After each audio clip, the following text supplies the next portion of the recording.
Ladies and gentlemen, welcome to the Ariel Helwani Show! Back in your life on this Tuesday, March 25th, 2025. Hello again, everyone. I sure hope you're doing well. It's great to be back on a lovely, screwed that up, Tuesday in New York City. This time around, we can actually see the Empire State Building, and boy, oh boy, do we have a lot to discuss. And I'm in a great mood on this Tuesday afternoon. Why? Why do you ask? Well, earlier today, my daughter had biography day at her school, and they do like this wax museum type thing where you go into the gym and everyone's dressed up as their famous person. And so you had Jackie Robinson there, you had Pele there, you had Ruth Bader Ginsburg there, you had Audrey Hepburn there, you had Neil Armstrong there. Did you know who my daughter dressed up as, Frank? Who was her Was it you? biography superstar? No, that would be incredible. In fact, during the pandemic, my son was in second grade and he had biography day and he chose me, and I kind of felt like 50% was honored, 50% felt like he was just looking for the easy way out. It was a little you too know? obvious. It was a little too obvious that he just chose his dad. No, my daughter was the legendary Ella Fitzgerald. Oh, shout out. Yeah. Yeah, a bit of an old soul choice, right? Definitely. Summertime and the living's easy. No, that's Not Ellen Fitzgerald. Yeah, it'd be Sublime. yeah, Sublime. That's not Ella Fitzgerald. Maybe the antithesis of Ella Fitzgerald. Rock is on the microphone with Ross MG. People, she did have a song named Summertime. Mac the Knife, Dream a Little Dream of Me. It's a lovely day today. Are you a fan of Ella Fitzgerald? Yeah, big fan. Yeah, what a legend. I mean, 14 Grammys I learned, and born in Virginia. The first, I think her nickname was the First Lady of Soul. Yeah, First Lady of Song. Damn it. Yeah, Queen of Jazz. Yeah. First Lady of Jazz. Yeah, so she had the pearl necklace. She had the long sleeve dress with the high heels and the bow. I got her boa like Hollywood Hulk Hogan. It was a grand old time, and always nice to see the youth. No Muhammad Ali this year. My son was Muhammad Ali a couple of years ago, and he was in second grade. Do you dress up as them? Yeah, it's like a wax museum thing. So they're all dressed up as these characters, and the costumes are great. The costumes are great. So, you know, it's good to connect with the youth. It's good to give back, you know, show face, support the kids, and come back here and talk a little fist fighting and kicking. Oh, you were there. You were at Biography Day. Yeah, I went. Oh. Did you check in late? What happened? I said this morning I went to my kids' school. Yeah, I didn't realize that you went. I was there. Yes, I was there. Yeah. Well, congrats, man. So, yeah, no, I Invite, appreciate man. that. Yeah, thanks. You think, should I have rolled 8 deep with you guys? I mean, Looking forward to the mitzvah as well. Oh, yeah. The mitzvah is going to be a grand time. Well, anyway, shout out to Ella Fitzgerald, the pride of Virginia, and shout out to yesterday's program. We had a great show. A lot of things were discussed, covered a lot of ground with the likes of Sean Brady, Tom Aspinall, and others. So do check that out up on the channel. Another 4-pack of guests on this Tuesday afternoon. And you know we like to play 2 on Tuesdays at 5 o'clock. We'll be on the DAZN Boxing YouTube channel. Ade is away. It's actually his birthday today, so happy birthday to him. It's 45-year-olds and 6-year-olds who like to take the day off on their birthday. So he is away, but I am not going to be solo. The great Darren Barker will join us, Eddie Hearn, Frank Warren, Jim Lampley as well. So it will be a grand old time over on the channel at 5 o'clock. Today on this here program, in about 25 minutes time, we'll go to Mexico City, where Raul Rosas is standing by. He'll join us. He's fighting on the card this weekend. He is obviously a rising star, still just 20 years young. A lot to talk to Raul Rosas about. Steve Erceg is one half of the main event, going up against Brandon Moreno. He'll join us at 2 o'clock to talk about that important battle in the 125-pound division. I am looking forward to having Astro Boy on. Artem Vakhitov is one of the best kickboxers in the world. You'll recall just a few months ago, he won on the Dana White Contender Series program. So beginning his journey, perhaps in the footsteps of one Alex Pereira, who, oh, by the way, he has a win over. He's 1-1 against Alex Pereira. He's a 2-time Glory light heavyweight champion, and we've seen a trend as of late, these Glory champions transitioning over into MMA. He was 3-1 as well as recently as this past November, and he has some news to share with all of us. Look him up. He is incredible, and I'm looking forward to talking to him for the first time. And David Taylor, one of the best American-born wrestlers of the past couple decades, Olympic champion, gold medalist back in 2020 in Tokyo, technically 21, but we call it 2020. Now the head coach of your Oklahoma State Cowboys, head coach for one Wyatt Hendrickson, who defeated Gable Steveson in one of the all-time great upsets this past Saturday, national championship heavyweight division. He'll join us, and he was once in studio on this program and gave me a signed wrestling shoe. How about that? Scrap life, baby. Yeah. Anyway, David Taylor will join us.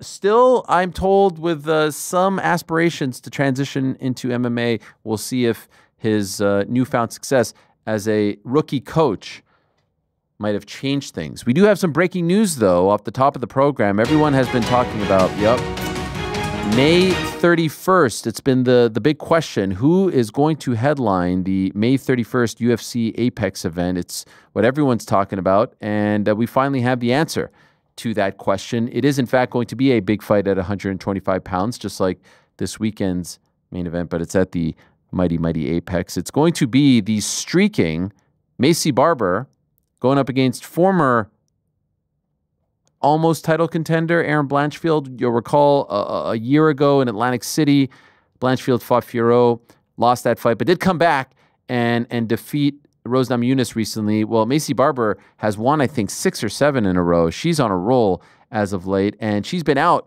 for a year. Her last fight was a year ago, and so they'll meet on the 31st of May at the Apex. Big fight in the women's flyweight division, and one might say, no, it wouldn't be a number one contender fight. Could it be a number one contender fight? I mean, we've got the title fight on May 10th.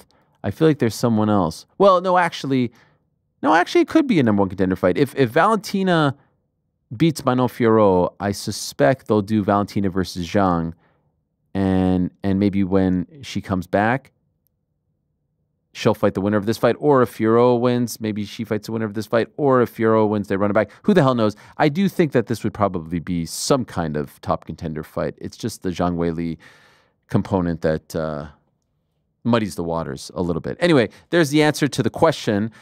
Yesterday, as we were saying goodbye, we were all awaiting the news regarding Cain Velasquez, and just a few minutes after we signed off, we did in fact get the news, and it was a bit of a roller coaster of emotions because the news was kind of trickling in, and I think at first we didn't quite understand the entire story, and now obviously, some 20 hours later we do. I'm going to read this report from uncrowned.com's Shaheen Al-Shadi, our editor-in-chief, who did a great job of reporting on it all. Cain Velasquez is heading to prison. As of right now, we do believe he is back in prison. The former 2-time UFC heavyweight champion was sentenced to 5 years for attempted murder and other charges at a hearing Monday at the Santa Clara County Hall of Justice in San Jose, California, ending a 3-year saga that has been repeatedly delayed in the courts. Santa Clara County Superior Court Judge Arthur Bocanegra oversaw the case. NBC Bay Area first reported the verdict on Monday. Velasquez, 42, faced 10 felony charges stemming from a 2022 incident in which he engaged in an 11-mile high-speed car chase with Harry Goulart, who is accused of molesting Velasquez's then 4-year-old son on, quote, multiple occasions. Velasquez fired several shots through his windshield from a .40 caliber handgun during the chase into a car carrying Goulart, Goulart's mother, and Goulart's stepfather, Paul Bender, resulting in non-life-threatening injuries to Bender due to a gunshot wound to his arm. Photos showing Goulart's truck lined with bullet holes were presented again to the court before Monday's sentencing. Velasquez's 10 charges range from attempted murder, shooting at a motor vehicle or aircraft, assault with a firearm, assault with a deadly weapon, willfully discharging a firearm from a vehicle, and carrying a loaded firearm with intent to commit a felony. Velasquez pleaded no contest to all charges related to this case. Prosecutors sought a sentence of 30 years to life for Velasquez, while the defense hoped to attain time served and probation. Impact statements from Velasquez, his wife, and his 15-year-old daughter were delivered before Monday's proceedings, according to local reports, with Velasquez's daughter pleading the court to allow the former UFC star to attend her high school soccer games. Statements from Harry Goulart and the Goulart family were also read. Here's the important part. Velasquez's sentence includes time served. The former champ spent nearly 1 year incarcerated following the 2022 incident, as well as nearly 2 years on house arrest with an ankle monitor. Local outlet KRON4 reported that Bocanegra was emotional and had, quote, tears in his eyes as he delivered Velasquez's sentence. We have a statement here from the judge, who appeared to have a lot of sympathy for Cain Velasquez. Said, quote, punishment comes in many ways, and one of the worst is forcing a father to not be present in his child's life. This is a tragic case. Mr. Velasquez is not a danger to public safety. So it seemed like he had great mercy on Cain and his family. We told you yesterday that Cain on Kyle Kingsbury's podcast said that he believed what he did was not correct and he had great remorse. He said, quote, the way I handled things was not the way to do it. We cannot put the law in our own hands. And so when you consider the time served, it might end up being, according to his team, from what I'm hearing, as soon as potentially January, with some good behavior involved, to where he could be released. So initially when we heard about the 5 years, oh my God, 5 years is a nightmare. And any day behind bars for a good man like Cain Velasquez is a nightmare. But I do believe that this was a good day for Cain Velasquez, all things considered, when you consider and factor the fact that they were seeking 30 years to life. As you can see there, he is being credited for 1,283 days served. We were reacting to some of the visuals of him yesterday, courtesy of local news outlets, and he did seem very much at peace. There he is, hands in his pocket, with his daughter by his side. That's a man who looks to be at peace. Look at that. It's almost like he's somewhat smiling. And, you know, we have seen a change in Cain's demeanor over the last couple of years. A gentle giant, soft-spoken, one of the nicest human beings that I've ever come across. And, you know, I had a brief, here he is with some of his friends and teammates supporting him. An incredible guy, and it makes me emotional seeing him like that, because no one deserves that. No one deserves what he and his family have gone through. And Harry Goulart is going to have his day in court. His trial begins on the 2nd of June, I do believe. I have this written. Yeah, it starts on the 2nd of June. And he pled not guilty to one charge of lewd acts with a minor. I think every parent out there sympathizes with Cain, understands what he was going through. And quite frankly, I've heard from a lot of people, and I would back it up, would think about doing the same. That's your children. You're here to protect them, and you send them off to different places, to schools, to camps, you know, to activities, and you do so with the hope, with the trust that they will be taken care of. And this is every parent's worst nightmare. And so I don't blame Cain one bit. He acknowledges what he did was wrong. He acknowledges that he shouldn't have done it. But I'm so glad that that judge had mercy on him. And you saw a lot of fighters speak up on his behalf and back him, because he is truly one of the most beloved human beings in the history of MMA. Not just a trailblazer, a pioneer, but an absolute class act. We have some tweets here. Michael K said Cain shouldn't serve any jail time in the heat of the moment. What man wouldn't have a lapse in judgment to protect his family? The focus should be on the man that committed crimes much worse than what Cain did. I'm thankful he only has to serve 5 years instead of 30. Again, time served helps Cain out tremendously. Some more reaction from notables in the MMA world. Oban Elliott. Well, if that's the case, all in all, a good result when you consider how fucked the justice system is. He's referring to the time served. Absolutely gutted for Cain and his family. You'll be out in no time, champ. You are forever a legend to us and a hero to your family. More reaction. Chris Weidman, this is awful. More reaction. Free Cain from Jorge Masvidal. This from DC, obviously one of his best friends, been by his side for so many years. Warrior, Cain, you are the man. That won't ever change. You will approach this like you've done every step in your life. See you soon, champ. Hard not to get emotional reading this stuff because you know what these people mean to Cain Velasquez. Saw others like Khabib Nurmagomedov and many other fighters backing Cain Velasquez, who will be free in the not too distant future. And I was talking to one of his friends yesterday, and you just have to know that in Northern California, Cain Velasquez, UFC champion, Lucha Libre star, first ever Mexican-American heavyweight champion in combat sports, first ever Mexican-American champion in the UFC. Ain't no one fucking with Cain Velasquez behind bars. I can assure you of that. And he alluded to that when talking about how he was treated the first time around. But, you know, there are some people who have to worry about those things. I would imagine, given what he did, given what he stands for, given his reputation, given his resume and who he represents, to me, I saw some people doing the whole like, oh, you can't take, you got kids? Do you have kids? Don't weigh in on this bullshit. Spare me. Spare me that bullshit. You don't get it.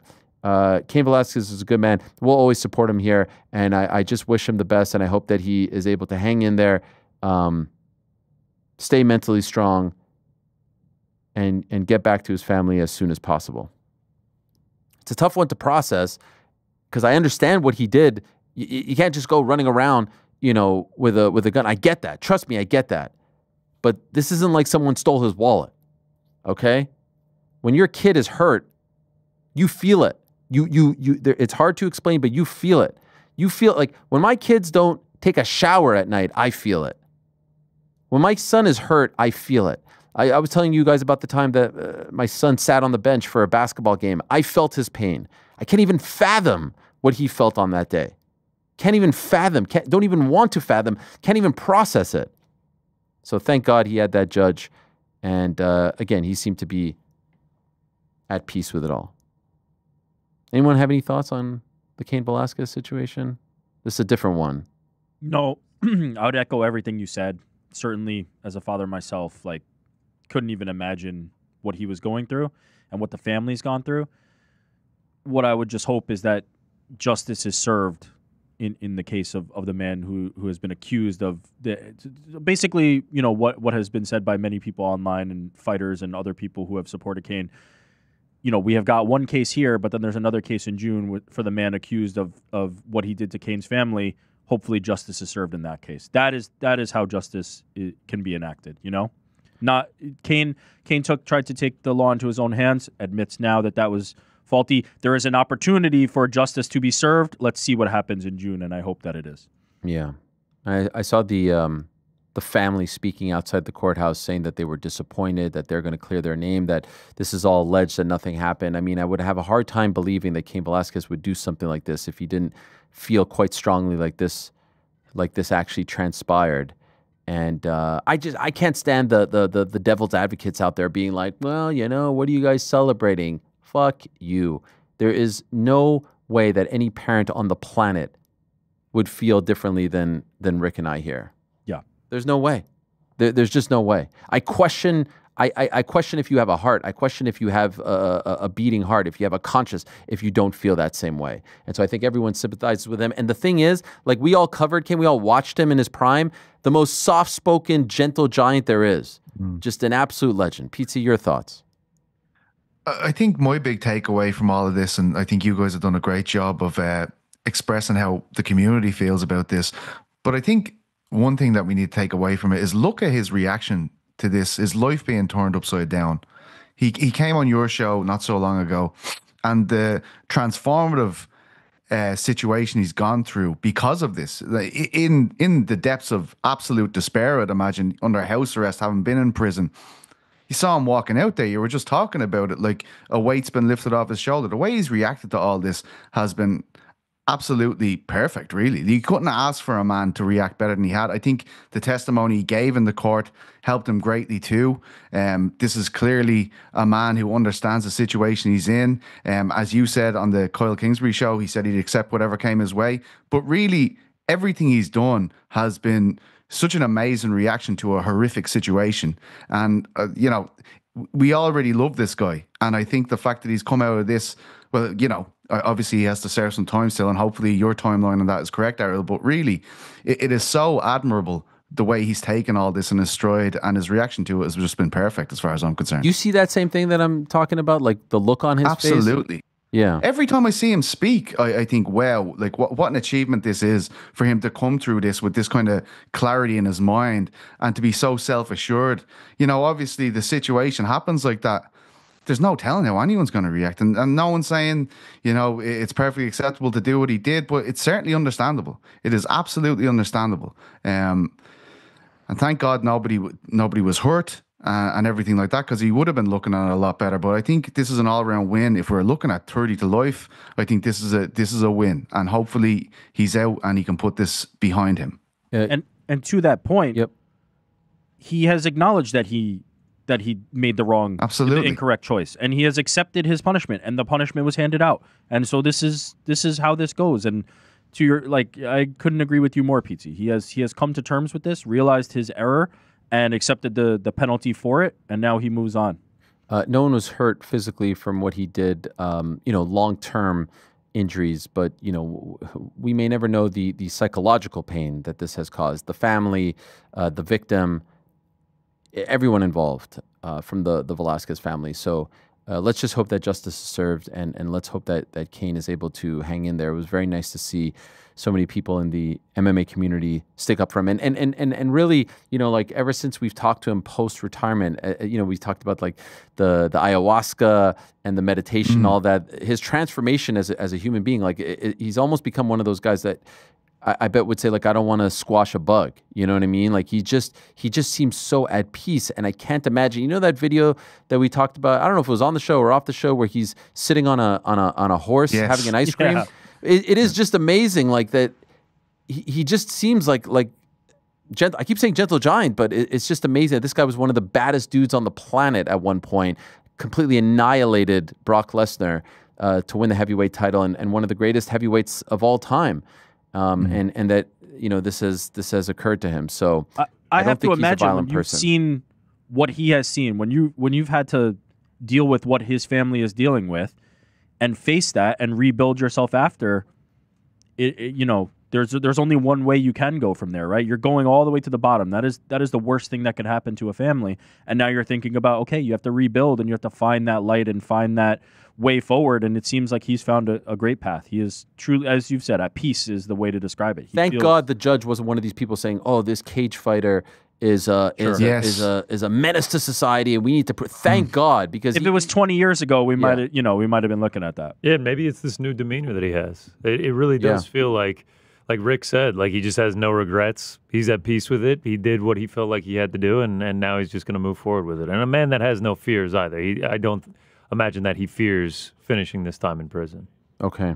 Well, great stuff, guys. And I know this is a tough one to talk about, but appreciate the insight. I did want to get to one other news item before we get to our first guest of the day, and that is some sort of resolution into this Jeff Molina, Darrick Minner, now infamous fight. Not really a resolution to the James Krause situation, but we did get, I don't know, further along in this process for the first time in a very, very long time. This, according to MMA Fighting's Damon Martin. UFC veteran Jeff Molina has been suspended for 36 months due to his involvement in the betting scandals surrounding his coach, James Krause. Former top 15 flyweight found that his fate on Tuesday during a monthly meeting with the Nevada Athletic Commission following an adjudication agreement reached with the state attorney general. He must pay $235.56 in prosecution fees.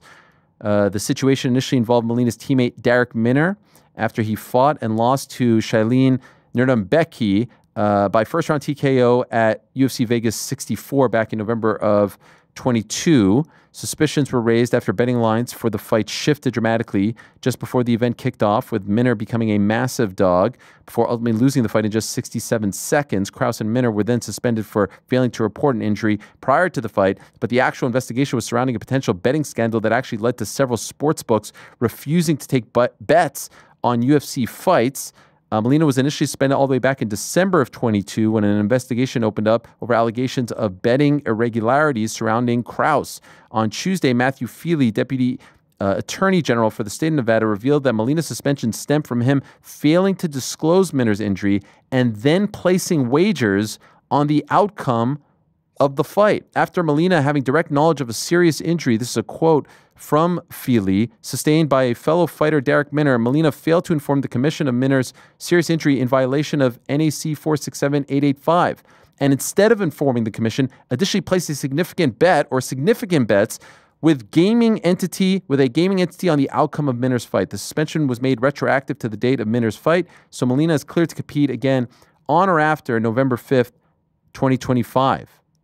What do you think of this, GC? He knew of the injury and placed bets. It doesn't say if he placed a bet on him to lose, but one suspects that that's what he did. That's what he did. He absolutely did. There's no way. And the fact that they're saying that it was a significant bet is sketchy in its own right.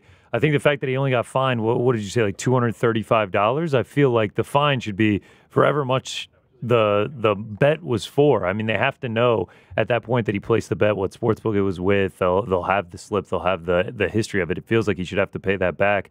And I remember when this happened. It was on a Apex fight night.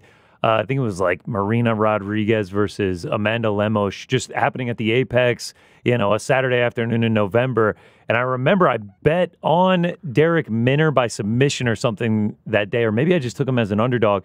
But if you look at it, he opened the day minus 210 on BetMGM. Saturday morning, he is a minus 210. That's Cheyenne Nordenbecka. By fight time rolling around, he was a minus 450. I remember everyone on Twitter alerted to it. They were like, look at this line movement. This is insane. What is going on with this fight? Why is the line moving this drastically? Sportsbooks stopped taking the bets on the fight, and then sure enough, they go out there and it ended in 70 seconds, however long it took. And then suspicions have just been raised from there, and then Jeff Molina gets lumped into it. It's very sketchy all around. I honestly feel like the punishment should be a little bit heavier. I mean, this is insider trading. You should not be able to place bets moving forward. I don't think Minner and Molina should be able to fight under these circumstances. Obviously, how this rings into Krause, who we don't know what's going on with him. He's just started posting on social media recently about getting back into BJJ and things like that. It's very sketchy, but I guess Minner and Molina by the end of this year will be able to fight again. By the way, according to Nolan King, who does a great job of covering these items as well, he reported that Derek Minner has been handed a 29-month suspension by Nevada for non-disclosure of a serious injury for his bout against Nerdenbecki. The suspension is retroactive, so it will conclude tomorrow, March 26th. So in the end, Molina gets 7 more months. Do you think that's fair? He bet... All right, so here's my thing: I think Derek Minner, being a fighter, fighting through an injury, was like, I'm just going to go out there and fight it. I'm going to try and win the fight. You don't think he necessarily threw the fight? I mean, I guess it's impossible. He might have. Yeah, it's impossible. Because if he did throw the fight, that's just as bad. You went out there in the competition, if not worse. Right. Because I wonder if he knew that Molina went and bet on him. And did he bet on himself? Again. Or had someone place a bet against them. They would have been betting on Nordenbecka. Because remember, while all this was going on, James Krause was running a VIP, a pay-to-play group chat, Substack, whatever it may be. He was charging for picks. And I have to imagine it wasn't just a Jeff Molina bet that alerted the sportsbook to move the line so sharply to stop taking action on this fight. I would suspect that he gave out this play to dump it on Nordenbecka.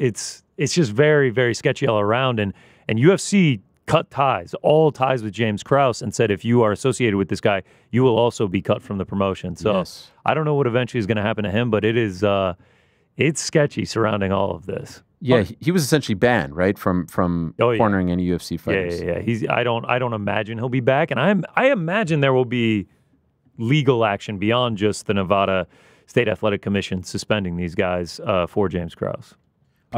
Or someone wants to say something. I was just going to say, while Minner is in the fight and the inciting incident, it's a lot harder to prove I went in there injured and I threw the fight than just I went in there injured and lost the fight, right? Whereas with Molina, his actions are very trackable.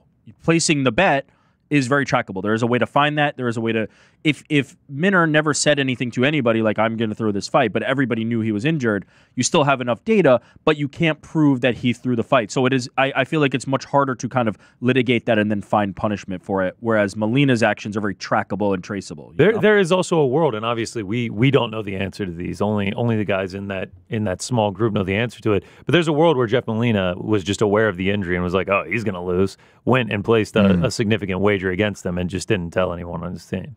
Oh, gosh. I think the Krause element to it is really the most interesting, because that will tell us how widespread it is. Like, just as GC said, like, this kind of pay-to-play betting group he was in. I can remember you interviewing him about this, Ariel, and you immediately were like, hang on a second, this feels a bit weird. Yeah. Like, fighters you're coaching, and he was like, yeah.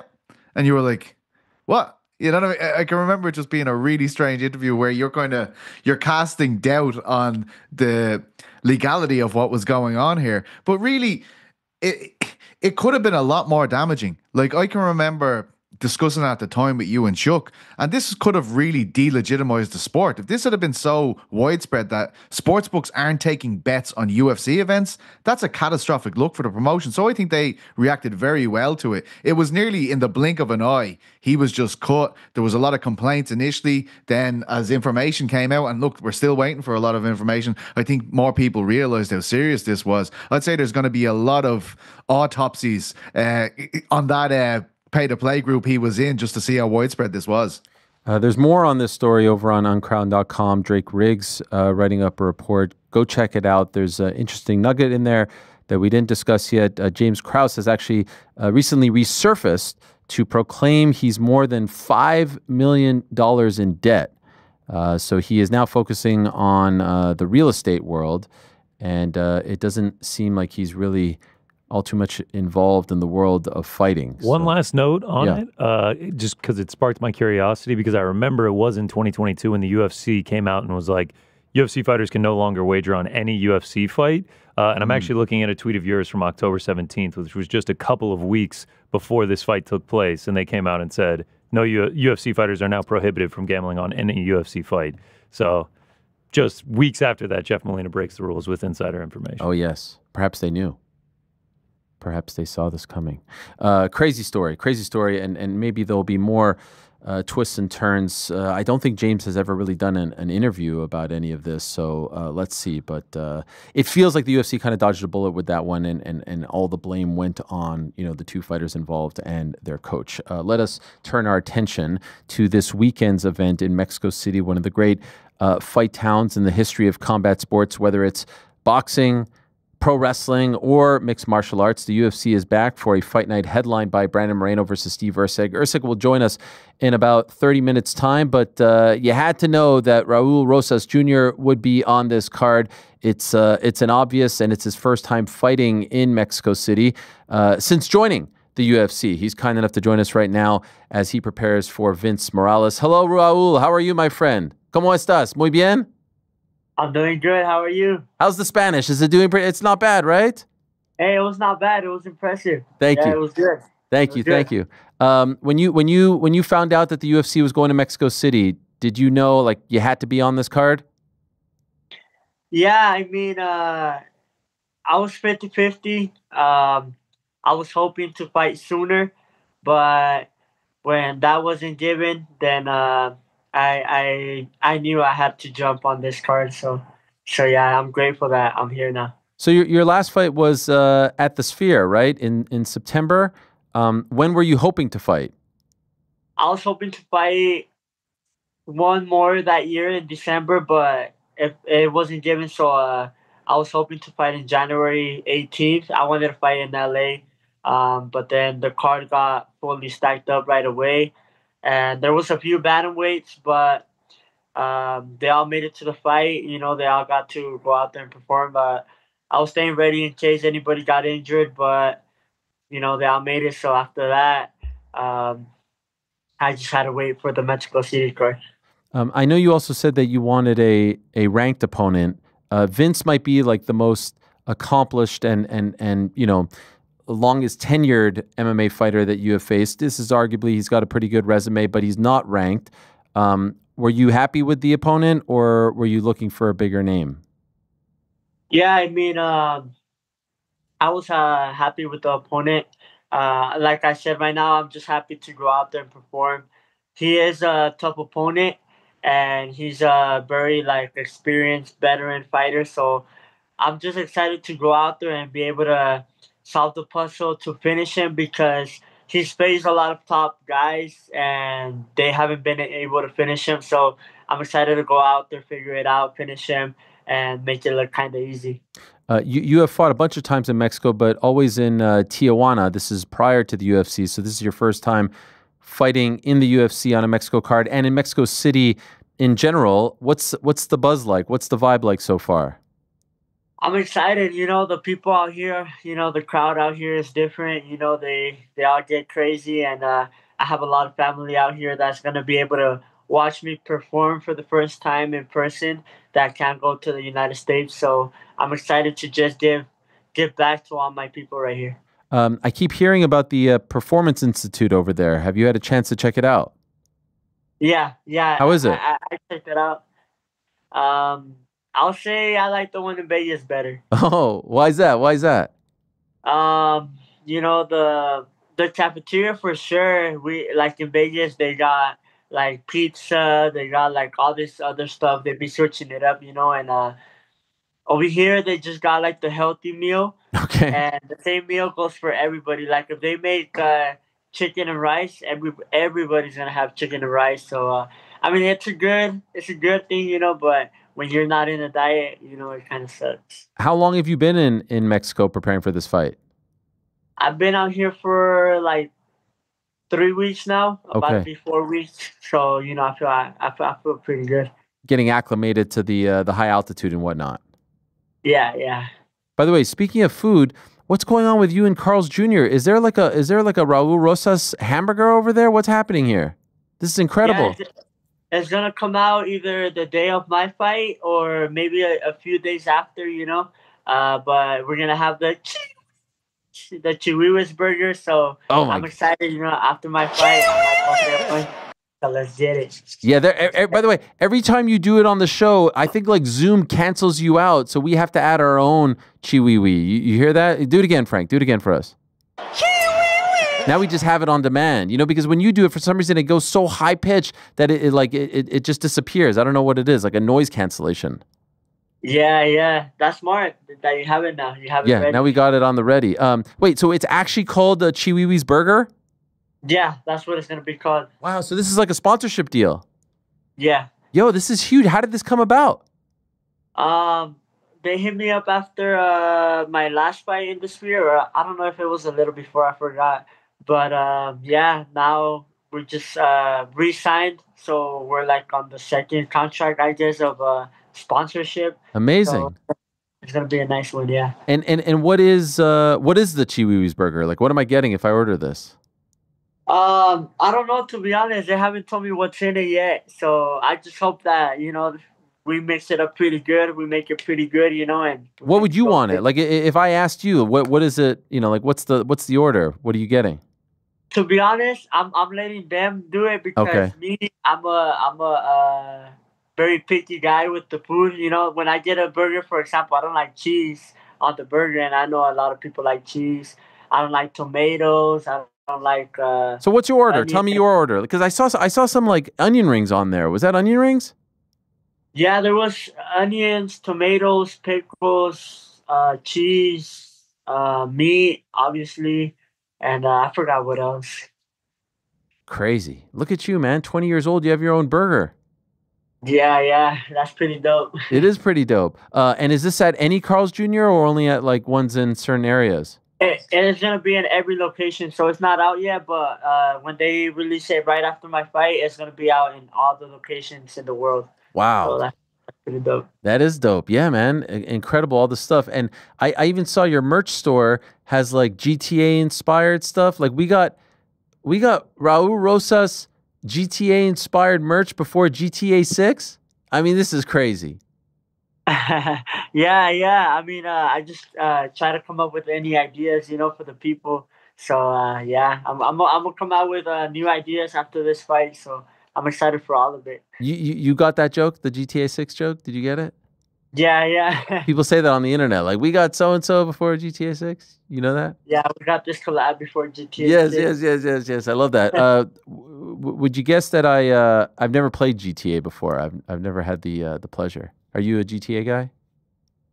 I used to play a little bit, but I play for like 30 minutes and then I get bored. It's pretty fun. When you do like the hacks and shit. Yeah. But, yeah. Oh, did we lose you? You got a phone call. Yeah. All good. My kids are asking me to play, but I think they're too young. Isn't there some like questionable stuff in there? It's not like for 12-year-olds, right? I mean, I think they can play as long as they stay. They just gotta stay away from the strip club. It looks kind of real, to be honest.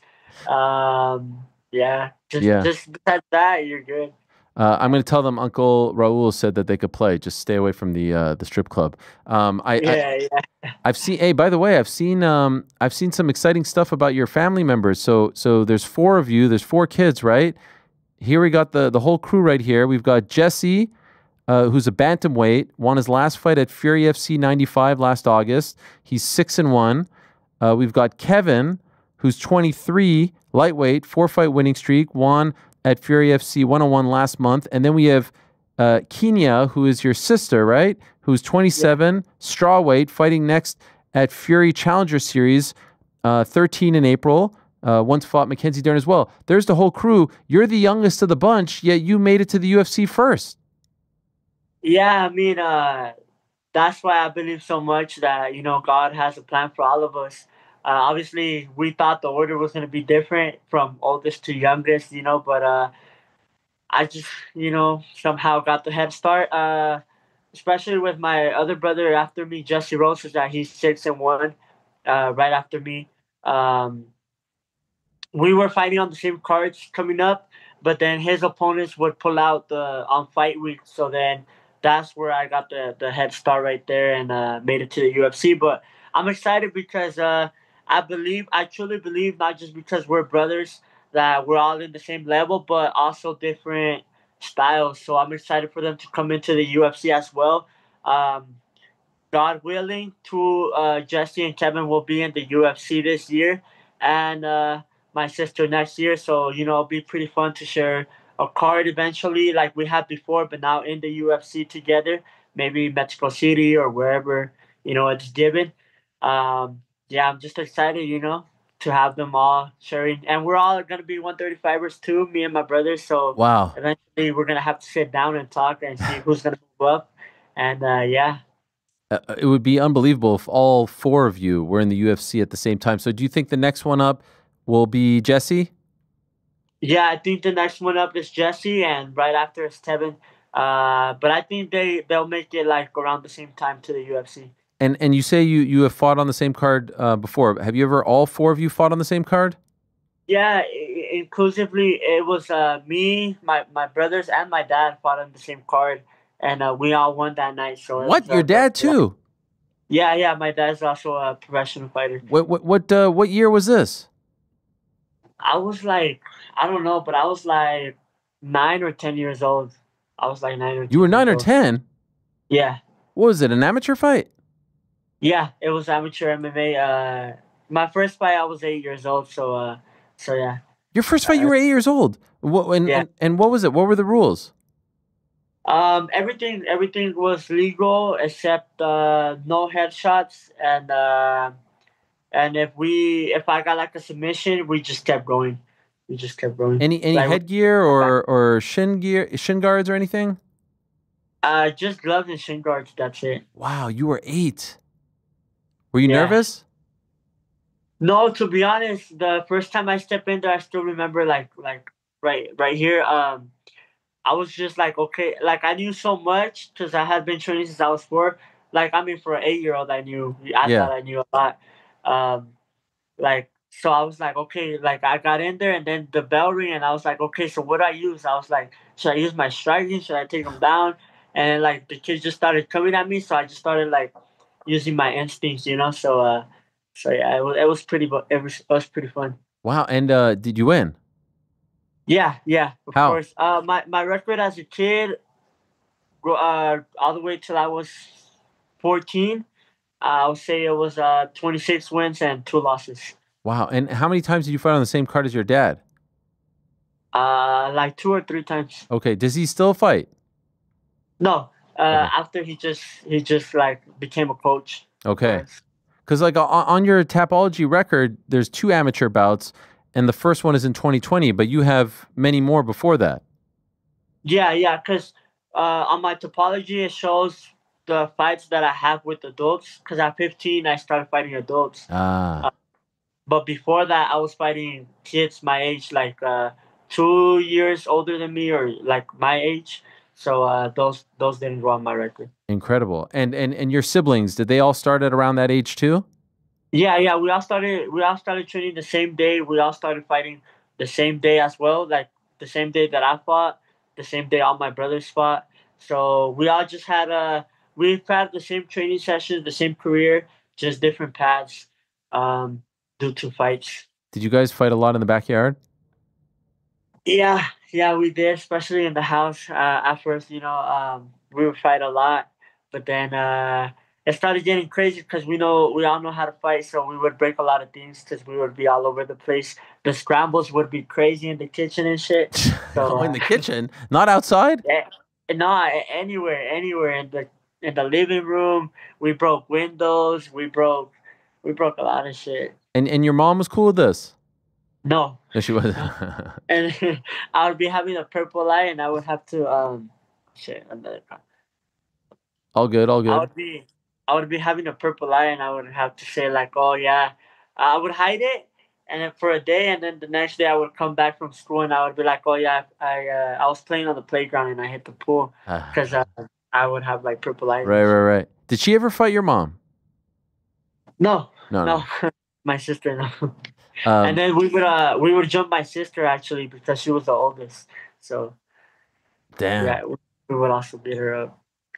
By the way, speaking of fights that didn't happen, you were scheduled to go up against Muhammad Mokaev in a grappling match in October, but it didn't materialize. It was announced and everything. What happened?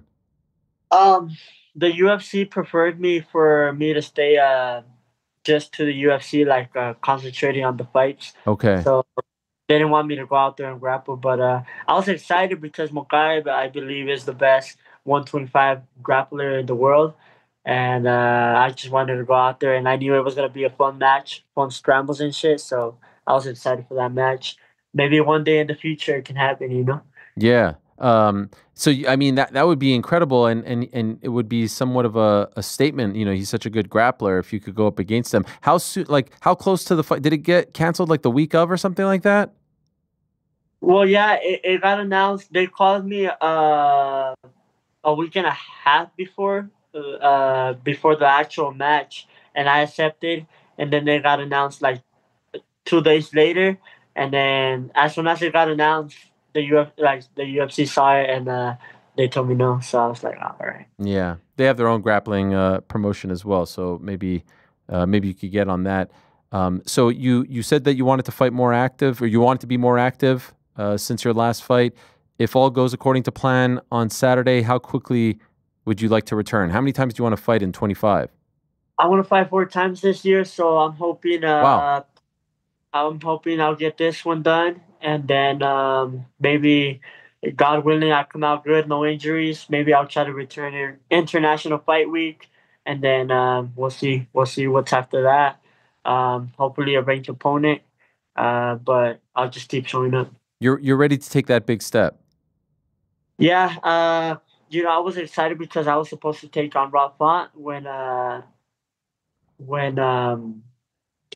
Dominic Cruz pulled out. Oh. But my brother was fighting that week, so I was already over there, and I had a lot of things going on helping out my brothers for their fights, so I couldn't make the weight, which is on me, and also I didn't want to dip on my brothers because I would be fighting I was gonna be fighting the same day as my brother, so all my corners were on his corner, and I didn't want to take anything away from that. And also, my brother is always on my corner. He wasn't going to be on my corner. So I was going to pretty much be on myself, So I just decided it was not the time yet. But yeah. When you say you were supposed to fight, Rob, like, was it offered to you? Yeah. Yeah. Oh. Well, he said it on the interview. I saw an interview.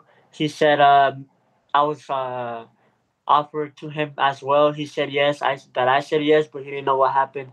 But it was because my brother was fighting the same day, and he had all the corners that I was gonna take. And like I said, he was on my corner too, Right. so I was pretty much be by myself. And yeah, so I just couldn't go by myself on a big fight like that, you know. Sure. Did you watch his fight? And if so, when you were watching, were you thinking like, oh, I would have had a lot of success against him, and that would have been obviously the biggest win of your career? Obviously, it would have been the biggest win of my career. And Jin Matsumoto, Yeah. he looked great. He looked great. I think both of them looked great. Both of them looked like really good. Rafa obviously is a tough opponent, tough veteran. He hits hard and everything, but I think I can solve the puzzle and I can go out there and beat him. But right now it's not the time to talk anymore. I gotta concentrate on what's ahead of me. And if one day we cross paths, it'll be an honor. But yeah, props to him and Jin Matsumoto for going out there and putting on a show. By the way, we've had several people over the years talk about wanting to be the youngest champion in UFC history. I still feel like you are in pole position to try and beat John Jones's record. Do you know how much time you have left? Yeah, I have 3 years, but I'm trying to do it sooner, But I still believe that I can break it. Especially like imagine like I just keep concentrating on what's ahead of me, and then getting the jobs done. And then if another opportunity presents itself like this, like for example, like the Rob Font moment, that'll be a big jump up, and then it'll get me closer to the belt. So eventually, I feel like I'll break it. Yeah, John was 23 years and 243 days old. You are currently 20 years and 137 days old, meaning you have 3 years and 106 days left to beat it. That's a good amount of time. I mean, especially if you get 3 to 4 fights in this year, you could do this within the next year and a half or so. You can at least be put in that position. Yeah, that's what I'm thinking. Like in this year, hopefully, if even this year, like I at least get ranked top 15, that'll put me in a good position to break the record. I remember maybe, I don't know, 2 years or so ago, we talked about Aljamain Sterling, who was the champion at the time, and you had said that you were very confident against him, and that kind of blew up. He is no longer the champion. Merab is the champion, and obviously there's Sean O'Malley and others below him right now in that sort of top 5 territory. But when you look at yourself at this point, comparing yourself to the likes of Merab, how do you feel you stack up right now? I mean, obviously, I'm always confident in myself, and I feel good. But I've had so many rounds with Merab, and he's been a good guy to me. He's helped me a lot. So I don't want to like compare myself in a fight with him yet. So I just respect him, and I'll see whatever comes up whenever I'm in the conversation for the title.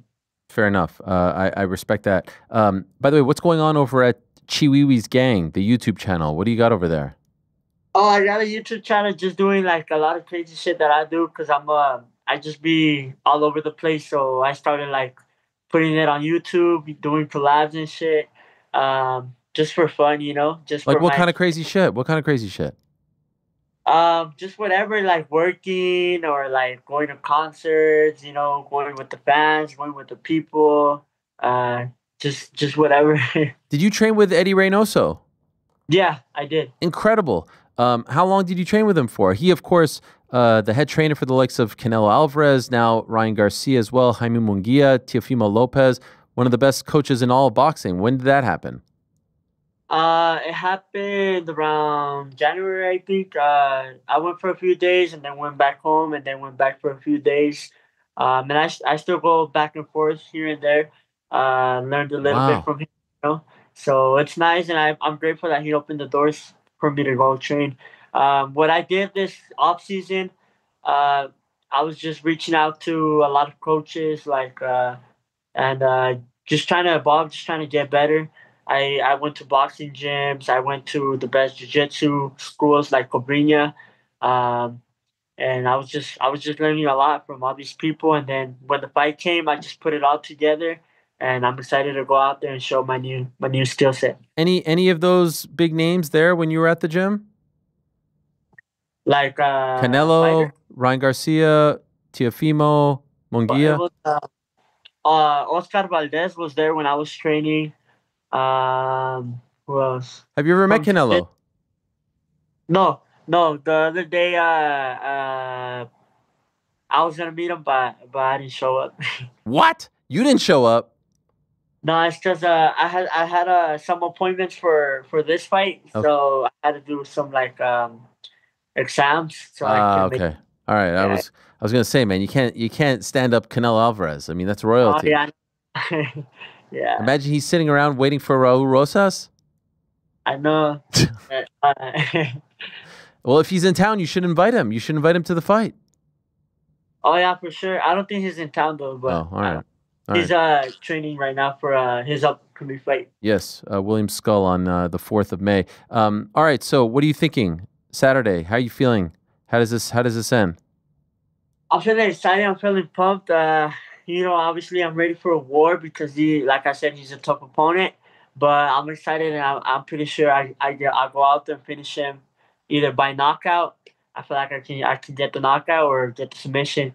But either way, I'm gonna go out there and get the finish. And I know I saw his interview. He said he's gonna look for the finish every single second. So that makes me think it's gonna be a scrap. And I'm excited to go out there and put the finish.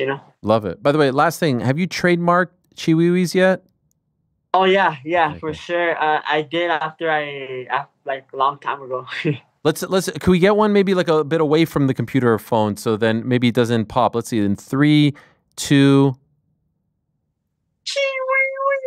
We got it. We got it there. See, I guess the key is just a little bit away from the a little bit away, right? the device. You're a legend. Thank you, Raul. All the best to you. Good luck on Saturday. Looking forward to it very much. Thank you so much. There he is, Raul Rosas Jr. We need to get that one. That's an exclusive for us, Frank. That's a big one. I know. You on that? I'm on it. Thank you. Appreciate it. Of course. Right now, let's see. Oh, he's a minus 310 over the plus 250 Vince Morales. Vendetta.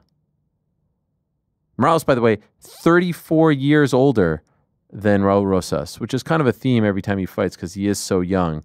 He's the youngest fighter on the roster. He was offered a contract at 17, made his debut at 18. Currently on a 3-fight winning streak.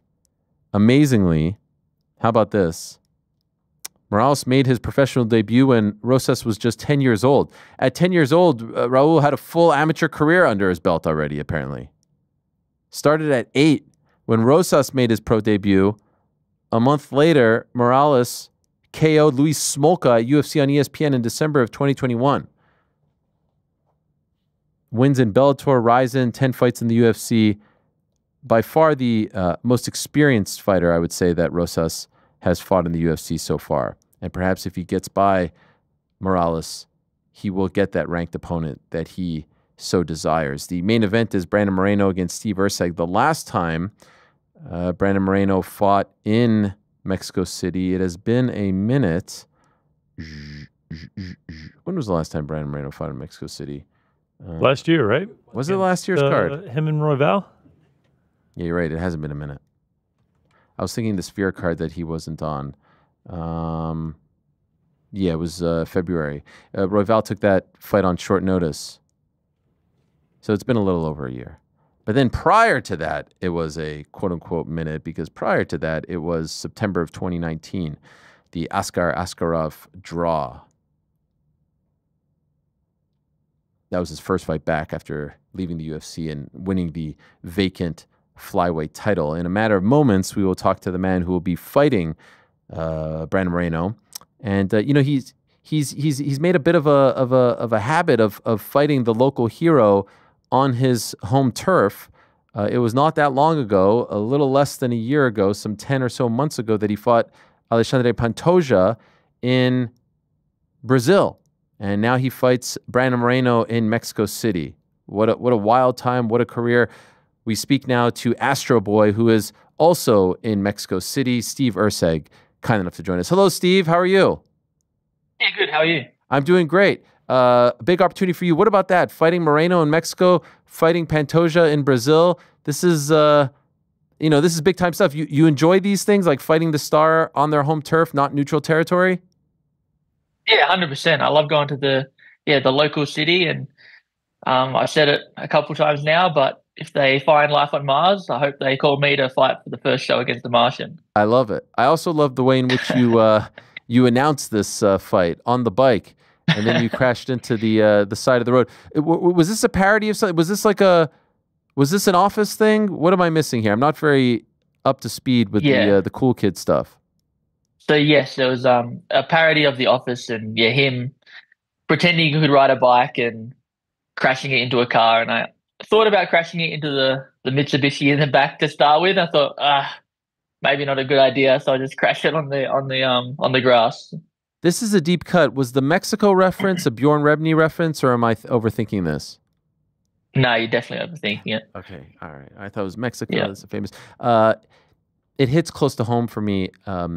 Would you believe I don't know how to ride a bike? I'm 42 years of age. I don't know how to ride a bike. So I thought that you were maybe mocking the likes of me. So I was a little sensitive about it. No, I was just, I wasn't mocking you specifically. Okay. In the post. Just people who can't ride just bikes. People in general that can't ride a bike, yeah. We do have feelings too, Steve. Like we are. Yeah, I'm sorry. Everyone's sort of conscious of other people's feelings, but I guess we don't matter. That's all well and good. This is a big opportunity, and I think that you have been in Mexico for the last few weeks getting acclimated.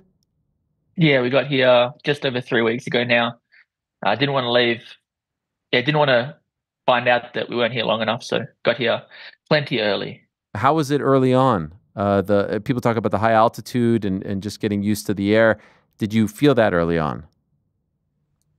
Not really. The time when I noticed it the most was honestly going up the stairs. But the first week I was told that if I go too hard in training, I'll put myself into a hole, and it's hard to come back from after that. So they told me to just relax, which was honestly the hardest part, being knowing I'm going to fight Brandon Moreno and having to take a back step.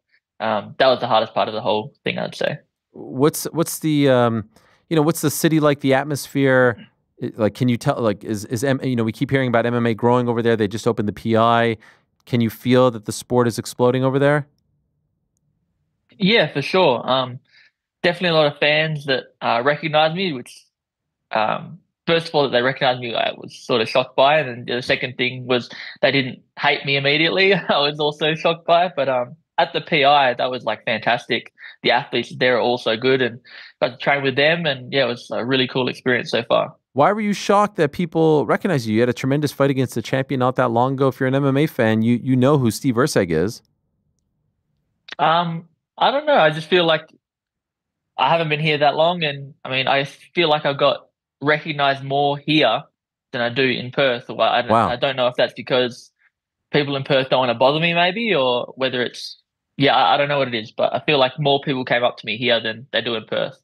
I saw an interview that you did with I believe BJPenn.com, where you talked about, for lack of a better term, imposter syndrome. Here you are, so young in your career, so young in your time in the UFC, fighting the likes of Pantoja, fighting the likes of Moreno, that you still can't quite believe all of this has happened to you in such a short amount of time. Is that an accurate assessment of how you're feeling? Yeah, for sure. I did a face-off with Moreno yesterday, and I said to him, I said, man, it's so weird. I've been standing here. I've been watching on TV for so long, and now I'm standing in front of you ready to fight you. So it just, I don't know. It doesn't feel real sometimes. At some point, do you feel like you need to get over that? You are here. You belong. You're a headliner. You've headlined multiple times now. Do you feel like that's something you need to shed? No, I think I belong. I do think I belong. I don't want to lose that whole excited to be around the sport and excited to meet all these, get these opportunities and stuff. I feel like if I start thinking that, oh yeah, I'm the man and blah, blah, I know I might lose something and become less relatable perhaps. Okay, fair enough. What was that like, by the way, facing off with him? Was he a nice guy towards you?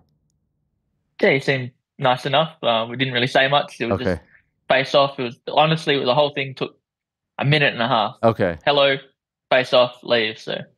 I know you've spent some time at the Mexico City PI. Have you been to the Vegas one? And if so, all right. So you have. Are you able to compare? We just spoke to Raul Rosas, who said that he likes the Vegas one better. What's your breakdown?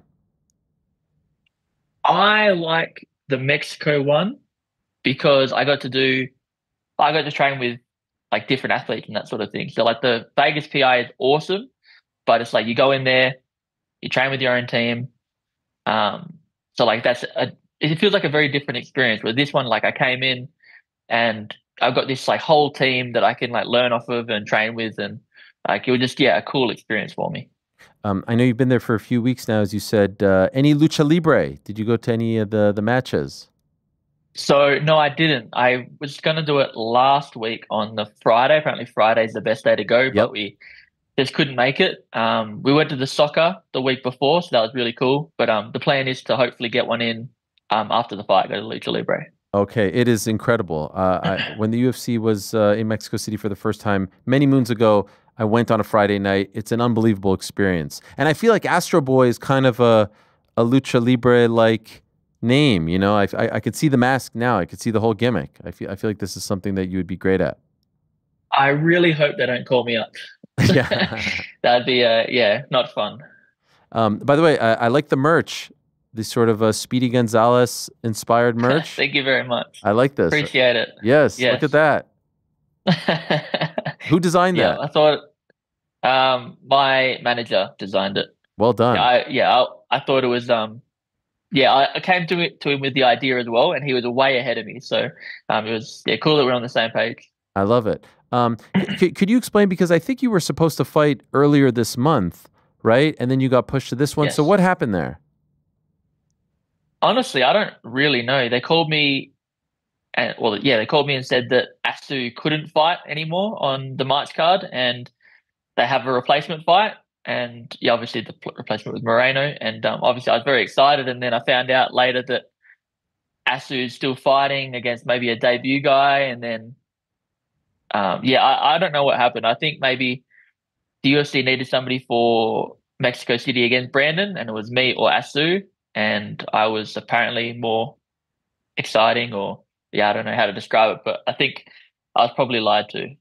Okay, all right. Well, I mean, it's Asu Almabayev on an Apex card or Brandon Moreno in Mexico City.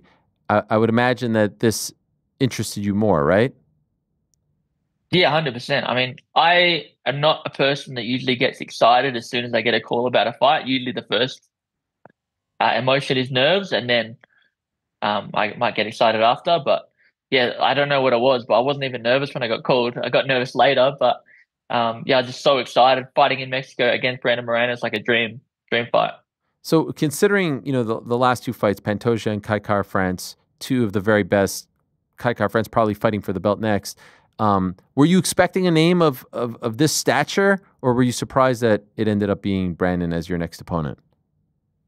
No, I was definitely surprised. I expected somebody like Asu, like somebody like in the top 10, top 15, slightly lower down. So it was a shock, but like a happy shock. And by the way, they were just in Australia. I know you don't reside in Sydney, but it is your home country. How come you weren't on that card? I don't really know. I asked to be on it, but maybe people didn't want to come over and travel. I'm not really sure. Okay. The last time, of course, we saw you was against Kai Kara-France in August. That was a tough one for you. In retrospect, how do you assess what went down? How it went and what went wrong? Yeah, I mean, I'm thankful for the experience. I mean, I still get to fight in Perth, and like it was a cool event, and I did feel like I was doing some stuff well, although it wasn't for very long. Mostly just moving back in a straight line for too long. I felt like I was getting out of the way and early, and honestly, I was trying to hold myself back from going and just starting to trade with it, because I felt really good. I was like, I got him now, and like, relax. He hits hard. Take your time. Don't do anything silly. But just going back on a straight line didn't serve me very well, and it. So I think 1 step, 2 steps back, left, right. I've been told that for a long time, and it's just getting it to muscle memory is the hardest part. Did his power surprise you? No, I expected him to hit very hard. The first punch he landed, honestly, I went, "Oh, this isn't so bad."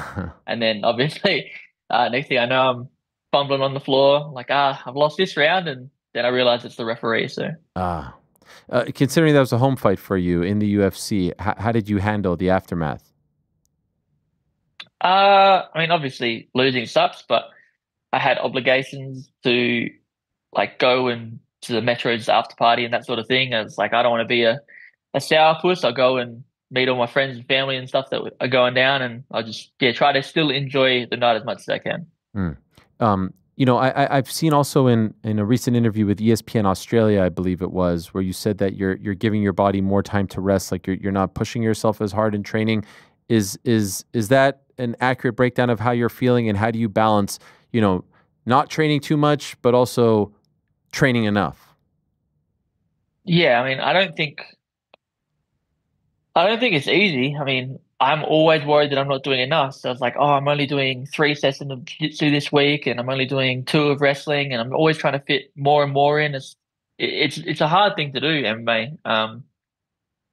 So I don't like listening to my body, because I feel like that's a coward's way to justify not training. So I try to listen to my coaches as much as I can, and slightly reducing the amount of sessions I do, and then also getting my nutrition dialed in more has really helped.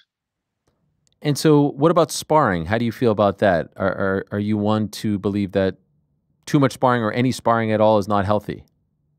I think too much hard sparring is bad, but I honestly like to do light sparring every day. Okay. We spar hard once a week. And then, the other days I feel it gets my eye in the best. I make the best progress when I'm sparring consistently. And is this how you always felt about training, or is this something that has come to you recently? No, we've always been adapting it. So it's more of a last 6 months, maybe last year sort of thing. We're doing more of those live sparring drills and that sort of thing. I definitely early in my career only sparred once, and that was hard sparring. But now, as often as possible. You know, sometimes is this a must-win fight conversation is silly, because every fight is gigantic for any fighter, but no one wants to be on a losing streak. Are you approaching this as must-win? Do you feel like you have to win to keep your job? How are you viewing this fight? I'm looking at it like, obviously I'm going in there to win. I don't like losing, but if I do lose, I mean, I wasn't good enough to be here anyway. So I can't dwell on wins and losses in the UFC too much. I'm going to go out there, do my best. And I believe my best is good enough, but we'll find out. But also, I mean, the last 3 opponents are 3 of the very best fighters in the sport at 125 pounds. So it's not like your typical, you know, oh, you just lost one here and there. So I feel like you didn't ask me, but it can't be a must-win if you're fighting Pantoja, Kai Kara-France, and Moreno. You go out there, you hang tough, you do your best, and not all 3-fight losing streak are viewed the same if this does in fact become that. Do you know what I mean? Yeah, I definitely hope you're right. But of course, we hope for a win, and that's what you are planning for. There was a period where I felt like there was this narrative that maybe Brandon Moreno's best days were behind him, and then he fought Amir Albazi in Edmonton in November, and it looked like he had turned back the clock and looked like, you know, the old champion, Brandon Moreno. What did you think of that performance? Yeah, I thought he looked really sharp. It looks like he's sitting a little bit lower, I think. More boxing heavy game. Like, he still has the kicks and that sort of thing off of the step through, but I feel like he's been working on his boxing a lot, and it shows. It looks pretty good. And so are you expecting that type of approach to this fight? Yeah, I expect mostly he'll try to box with me, but I'm definitely planning on him shooting at some stage, because if everything goes well for me, it means that I'm whooping him on the feet, and he'll have to change something up. So I'm prepared for wherever he wants the fight to go. Are you, you know, there's a bunch of media stuff coming up, and the face-offs and the weigh-ins and the fight, and the atmosphere, you know, the Mexican fans are so passionate. Are you relishing this idea of not getting any cheers, and perhaps the Pantoja experience prepared you for all of this. Yeah, I mean, I really enjoy just a loud crowd in general. Whether it's for me or against me, it doesn't really matter. I obviously know they're going to be against me for this one, so yeah, I'm hoping to silence them by the end of the night. Can I ask if it is in fact Pantoja, Kai France next? You know them very well, obviously. Who do you think wins that fight? That is a really tough one. I think they're like tailor-made to fight against each other. Like Pantoja has a really strong chin and is really good on the ground, and Kai France hits really hard and has really good takedown defense. So I'm really excited to see how that one goes. I mean, yeah, I don't know. If Pantoja gets him down, I think Pantoja will submit him. But, I mean, Kai, if he hits him, he's got to be the one to crack him. If I couldn't do it, somebody's got to do it, and that Kai would be the one. So I don't know. I'm on the fence. I'm sorry. Not fair, a good answer, no, that's fair. That's fair. There is a big talking point on 125 regarding Muhammad Mokaev, who may have been next for a title shot if things kind of went differently. How do you feel about him not being in the UFC? I was shocked that he got cut. Obviously, being undefeated, you think that's enough to stay in the UFC, but yeah, I don't know. I didn't like the way he interacted with people around him, and then yeah, he's messaged me since, and I'm thinking more and more that he's a massive knob. So I don't care. What do you mean? What did you see? What did you see as far as his interactions? Oh, he seemed like a privileged, like a diva, I guess. Like everything has to be done the way I want it. I don't care if that's not how it's done. And I don't know. It was surprising because you think somebody that grew up the way he grew up would be a little bit more humble and that sort of thing. But he just seemed, I'm the guy you guys work around. I don't know. He just seemed like a douche. And you witnessed this firsthand. Yeah. And then what did he? He called me a liar because he just said I was a liar. I said I make a very clear point not to lie in my life. Obviously, people do screw up sometimes, but I try to be very honest with people and about things. And yeah, he said it didn't happen, and I don't disagree that he probably didn't recognize that he was being like that because he's a diva. And so, and you've talked about this in other interviews, and he heard it and then messaged you. Yeah, it was. I think I just said I didn't like the way he treated someone. I didn't get into specifics, but it was very vague. And then he messaged me, and I don't know. There you go. Yeah, and was that recent? He messaged me maybe a year ago, less than a year ago. I can't remember. Okay. And then after I got knocked out, obviously he messaged me and asked me if I woke up. There you go. Gosh. Good on him. What a nice guy. That's not. Yeah. Would you like to fight him? I was okay. Oh, of course. I mean, I imagine like another thing. Who gets into a street fight with somebody but starts at like, oh, let's squash the beef, let's take a photo, and then King hits him. That's like the most dog thing I've ever heard in my life. Like what he did to Cart was like disgraceful. If you're gonna do it, who cares? But go face to face. Like do it like a man. I don't know. It was disgusting. But there you go. And so to finish your thought, if he did come back some way, somehow, you would love the Yeah, I'd love to slap him around, 100%. I assume that if I ever went to London and he saw me in the street, I assume he's going to try to King hit me. So I'm ready for whatever nonsense he wants to generate, I guess. Who can hate you? You're such a nice, mild-mannered, respectful guy. I don't know. I imagine he was pretty upset after getting cut. And right. I don't know. Now, I don't know. I'm secretly an asshole. Maybe. Who knows? What did you say? King hit you? So a king hit is a coward's punch. It's like if you're facing the other way, not expecting it, somebody comes up and hits you in the back of the head. We call that a king hit. Okay, all right. In Australia. That's an Australian thing. Okay, I didn't know that. By the way, did you watch are you a big NBL fan? No, not really. Okay. I saw that was the finals, the basketball. Yeah, I didn't. Didn't watch it at all. Oh, all right. No. Wanted to talk about something that happened. Matthew Dellavedova, do you know who he is? Surely. I do know who he is, yes. Legend. He won the MVP award, but his team lost the finals, and so he gave the award to the star of the winning team. I thought that was very honorable of him. Oh, wow. That is very honorable of him. Yeah. By the way, honorable of you as well. I do believe you hit 100K followers on Instagram, and then you armbarred your mom. Yeah, she had it coming. She was giving me the side eye anyway. So, yeah, she was. I don't think she was that surprised. I guess I usually beat up Dad more so in the house anyway, but everybody gets it at some stage. So was that the thing? Like, did you tell everyone if you hit 100K, you'd armbar your mom? No, you just felt like doing it. I didn't want to. Yeah, I didn't want to post. Oh, hey guys, thanks for the support. I was like, you know what I'll do? I'll do something stupid. That's right. Typical of me. And did you? I mean, like, were you going hard there, or were you having some mercy on her soul?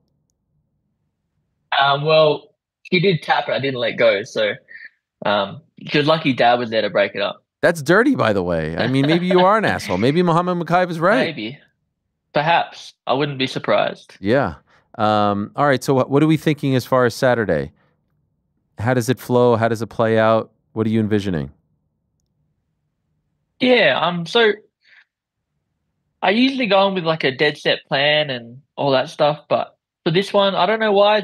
It feels like I've looked at his patterns and that sort of thing, and we're just going to sort of see how the fight flows. I'm going to do my thing, and what he gives me. So, I mean, I really do think I can knock him out, but I'm ready to take it to the ground. I'm ready to go 5 rounds. It's a mystery, this one. We'll find out. All right.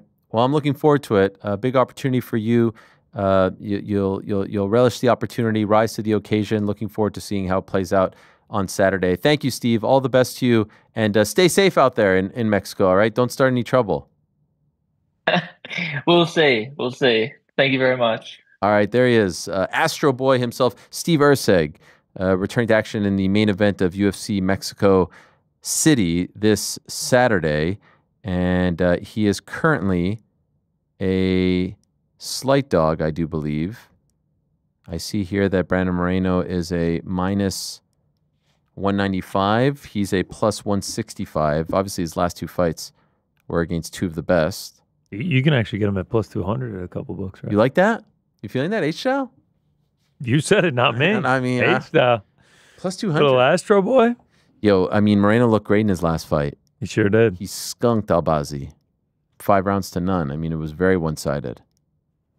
But you're intrigued. I don't know. Have you done anything I might stay away from it. Oh, you don't like it? I don't know. Because you're right. Like, Moreno did look great last time out. He looked fantastic. Back home. Although he lost back home last year, as you said. Yeah.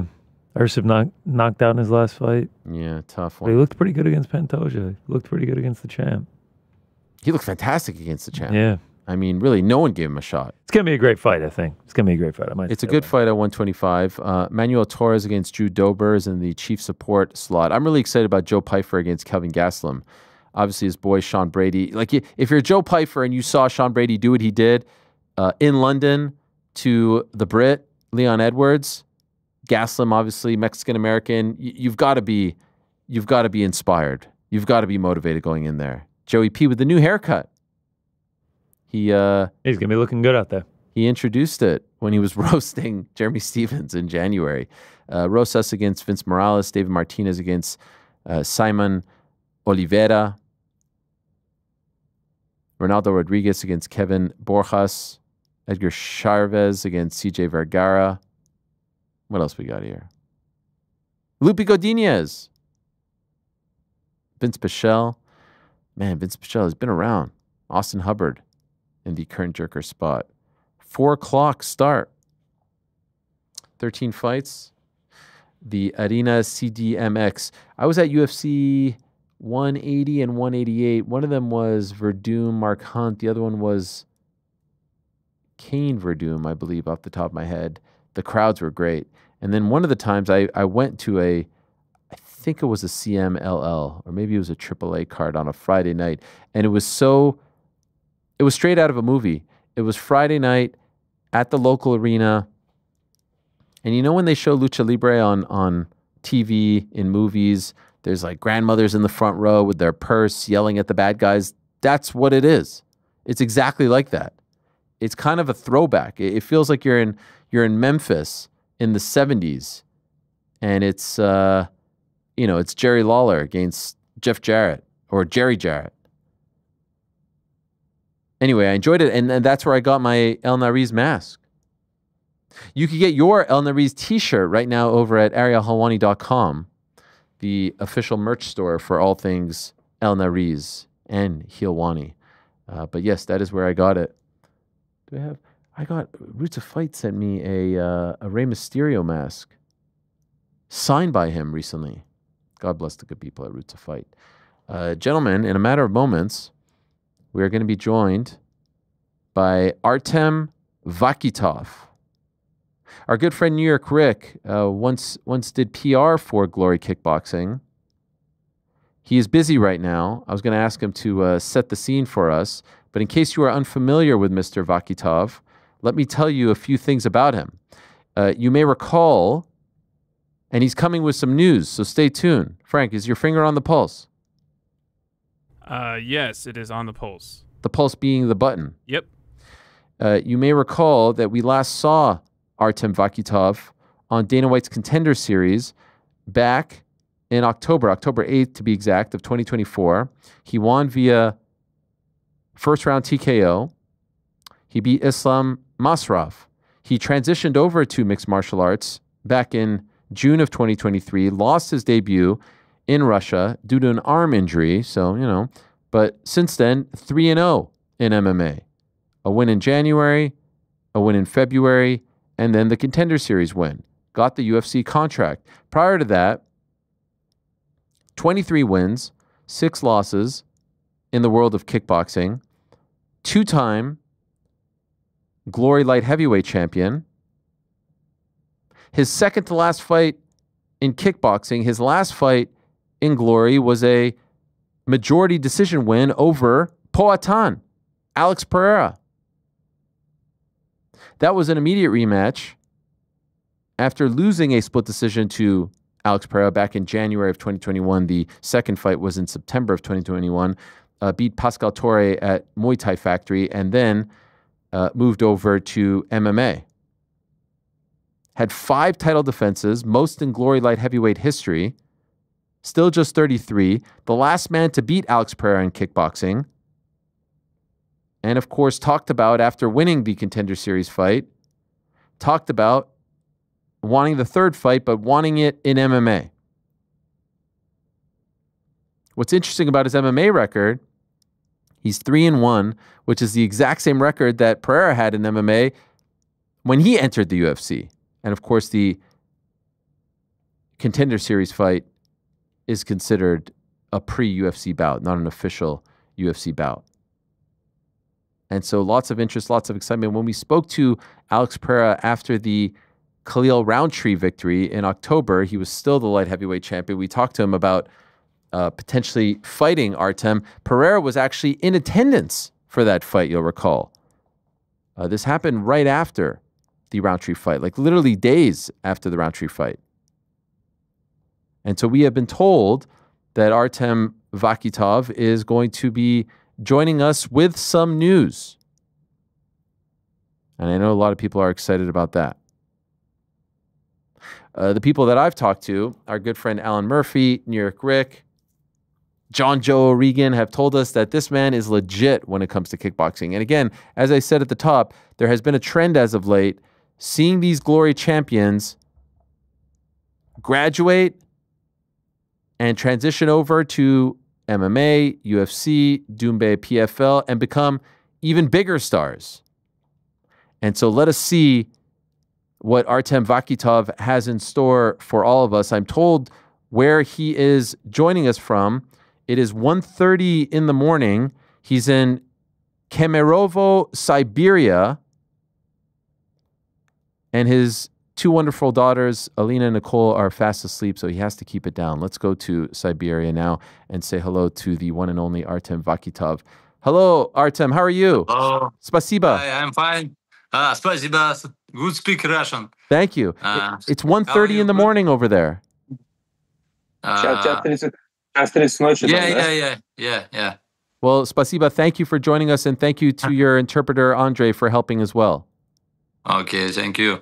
Okay, so Artem, I've been talking about you and your record, your resume, and we obviously saw you in October, Dana White Contender Series. You got the win, and you were offered a contract, and now here we are. We're being told that you have some big news to announce, and so the floor is yours. What is the news that you would like to announce? Ты провел бой в октябре на данный Wyatt Contender Series, выиграл его, тебе предложили контракт, но сегодня ты хочешь с нами поделиться новостями. Какими новостями хочешь поделиться? Да, будет скоро хороший поединок, бой, который мы уже давно хотели, еще с 2017 года. Что ты будешь так переводить? It's coming big fight, which we wanted from 2017 already. Okay. Да, в UFC у нас немножко не получилось, не пришли к общему знаменателю, так как говорится, у них есть свои правила контракта после данного Wyatt Contender, но немножко мы не сошлись, но у нас также хорошие отношения со всеми ребятами. Unfortunately, we could not reach an agreement with UFC because they have their own protocol, but we still have good relations with them. So that's it. Да, сейчас будет анонс интересного поединка. Это соперник в GLORY Рика Верховен. Это чемпион тяжелого веса. Я думаю, представление он не нуждается. Но и к такому бою мы согласились сразу же, потому что мы всегда давно хотели быть двойным чемпионом, и бой провести с Рико — это для меня тоже большой будет бой. Интересно проверить самого себя. Now we announced a big fight against Rico Verhoeven. I think Rico do not need to be represented because well known, and for sure we wanted this fight a long time ago. And for me, it's a good opportunity to become a double champion. It was in my mind very long time ago. Okay, so Artem, you just announced that you are fighting Rico Verhoeven. We learned last week that he is going to headline GLORY 100 on the 14th of June in the Netherlands. He's obviously the face of GLORY, the heavyweight champion. And so that obviously means that your next fight is not in the UFC, is not in MMA, but it's back in GLORY, but you're moving up to heavyweight. So there's a lot to digest there. Could I ask, why aren't you signing with the UFC? Usually we have always seen the winners of the Contender Series fights get a UFC contract and enter the UFC. I think you're the only one to not go that route. What happened? Артем, буквально неделю назад мы услышали анонс о том, что Рико возглавит бой GLORY 100, который состоится 14 июня в Голландии. И сейчас мы видим, что ты будешь встречаться с ним. И мог бы ты сейчас нам рассказать, что произошло? Обычно бойцы, которые выигрывают на данный Wyatt Contender Series, получают контракт и продолжают дальше. А почему ты решил все-таки вернуться в GLORY?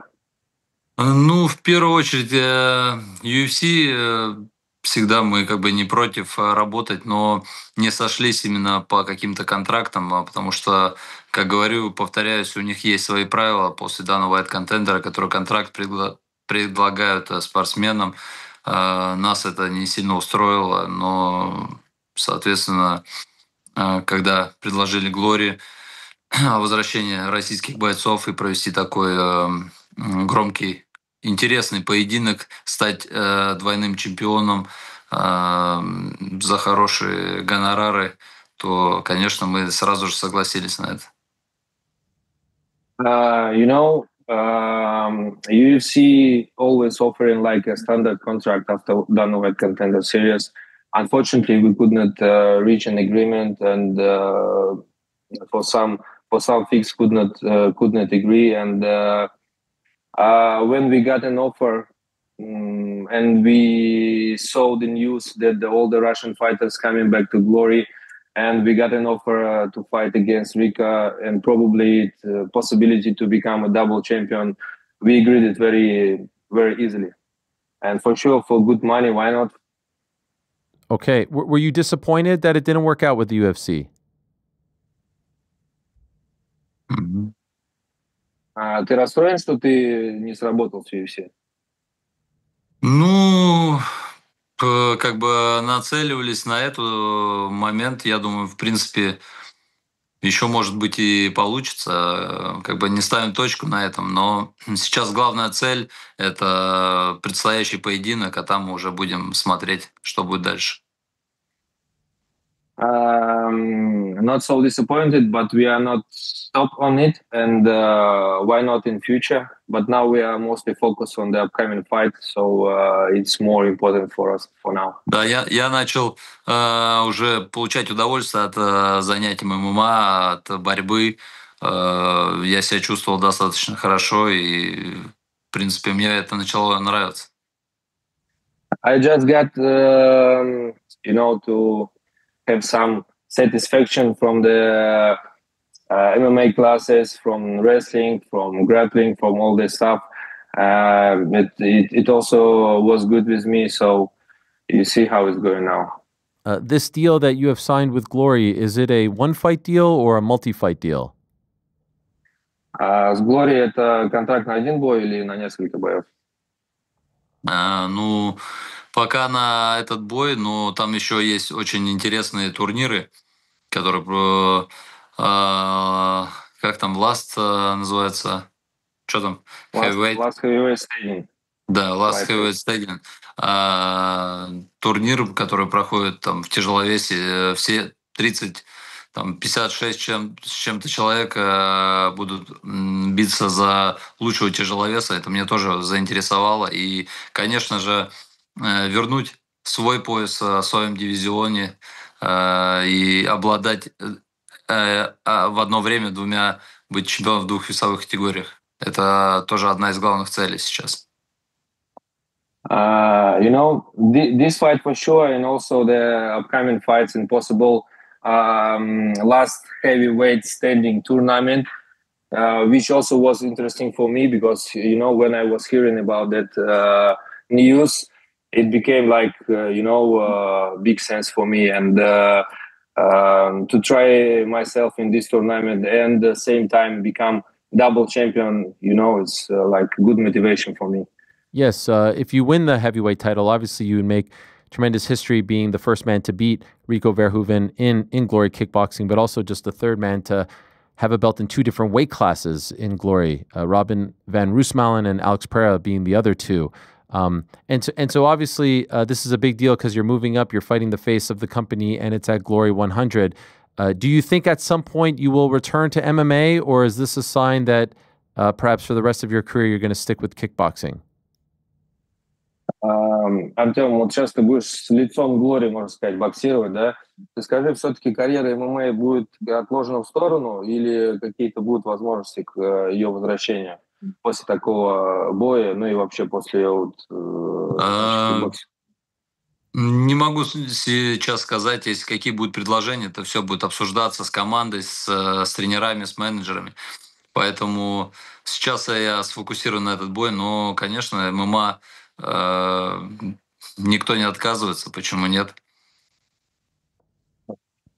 It will be depending on offers, and it's part of job of my team, and also we will see what's will be happening. And now I'm most focusing on that upcoming fight. Когда бой состоится, и я уверен, что победа будет за нами, и я готов на реванш с Рико провести, поэтому это будет, я думаю, история продолжена, и дальше уже будет видно. If this fight happen, and I'm sure I would win, I guess it could be a rematch, so I can give him a rematch, and it will be very big and good story for it. I'm assuming a lot of people will comment on the fact that there's a size difference between you and Rico. 4 or 5 inches taller. He's obviously bigger. He's a heavyweight. You're a light heavyweight. What is your response to people who will say that he's bigger than you? He's too big for you. Знаешь, многие будут комментировать о том, что он тебя гораздо больше, тяжелее, ты не настолько большой. Каков будет твой ответ этим людям, которые будут комментировать в таком формате? Я бился с ребятами почти таких же размеров, как и Рика Верховен, и бился и побеждал бойцов, с которыми он встречался, и довольно ровно отбоксировал, я их выигрывал. Поэтому с тяжеловесами, с ребятами больше меня я бился всегда, поэтому для меня это не какой-то там новый вызов там, или еще что-то, привычное дело, поэтому я готов к этому. Но то, что габариты, ударить можно, что в 90 килограмм попасть точно можно нокаутировать, что в 120, поэтому здесь разницы нету, это не борьба, где можно, где масса решает, здесь нужно грамотно расставлять, у нас хорошая команда, которой мы работаем над этим, над тактикой, над планом на бой.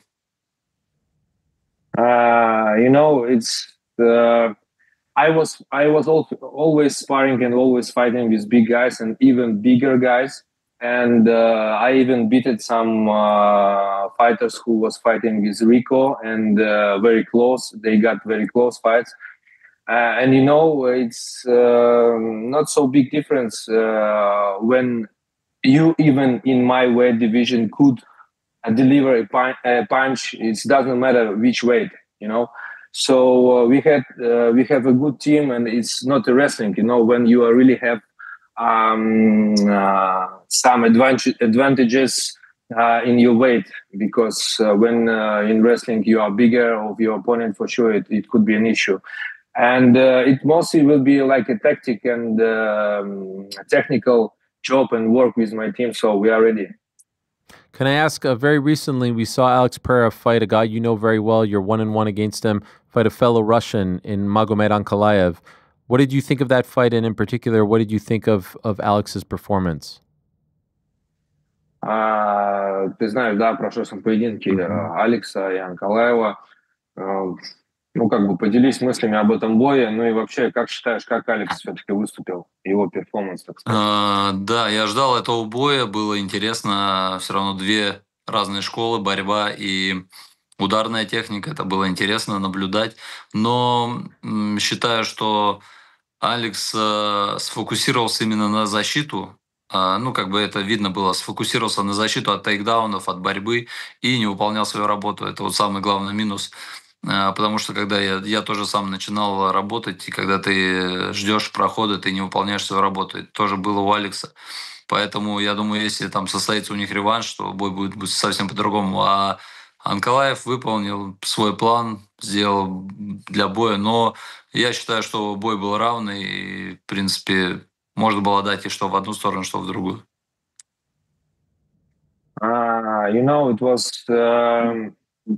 It was looked like Alex Pereira did not enough because he was really very focused on his defense. And when you are focusing on your defense, exactly on defense from takedowns, you can't do properly your work, your plan. And unfortunately, this mistake was done. But from another side, Ankalaev, he did his job very well and performed well, so he really done with that. But still, it was a really close fight, but you see what's happened in final. What do you think happens if and when they fight again? Что будет, если они заново будут встречаться? Я думаю, что Алекс будет уверенней в бою и уже будет выполнять свою работу, потому что он хорошо отзащищался, почувствовал, что опасности в принципе никакой нету, и я думаю, может уже быть уверен в каких-то моментах и наносить ударов. Но и когда Анкалаев нападал, когда он нападает, и тяжело перевести в борьбу, и если бой пройдет такой на встречных курсах, то Анкалаев может его подловить и перевести, но там уже будет намного интереснее этот бой. Я думаю, он не продлится всю дистанцию уже в реванше. I think in the second fight, Alex will be more confident, only because of he already got this mistake about the protection from the takedowns, and he felt well. And now he knows what Ankalaev could do. And with this kind of confidence, he can deliver his punch, I guess. And still Ankalaev would be trying to get any takedowns. And if this fight would happen in front courses, so it would be like not full fight, and it will be finalizing not until the end of rounds, something like before the rounds will be ending. Were you surprised knowing Alex like you do? Were you surprised at all the success that he has had in MMA? Did you think he was going to be this successful when moving over to MMA? Что скажешь по поводу успеха Алекса? Мог бы ты подумать, что он мог достигнуть такого успеха настолько, как сейчас в ММА? Да, на самом деле, я не думал, что будет именно вот так, да, это как бы предрасположенности у него, в принципе, не было там в борьбе, но, да, есть удар, и, в принципе, он доносил этот удар нокаутирующий, что в кикбоксинге, что в ММА. В ММА очень мало, в принципе, ударников вообще такого уровня, и он делал свою работу, и все доходило, все попадало, и поэтому вот смотрибельность, нокауты, почему людям это и нравится, и люди полюбили его за это. Но я думаю, было бы интересно провести, да, этот бой. И также и в кикбоксинге с ним трилогия у нас не законченная, поэтому можно было и еще вернуться после тех дел, когда он завершит там в UFC, то можно было провести бой в кикбоксинге. Почему нет? I would not imagine that he could get as much as he got already, but for sure he had his very strong punch, and people love it, and he just delivered well to some people and was knocking out people well.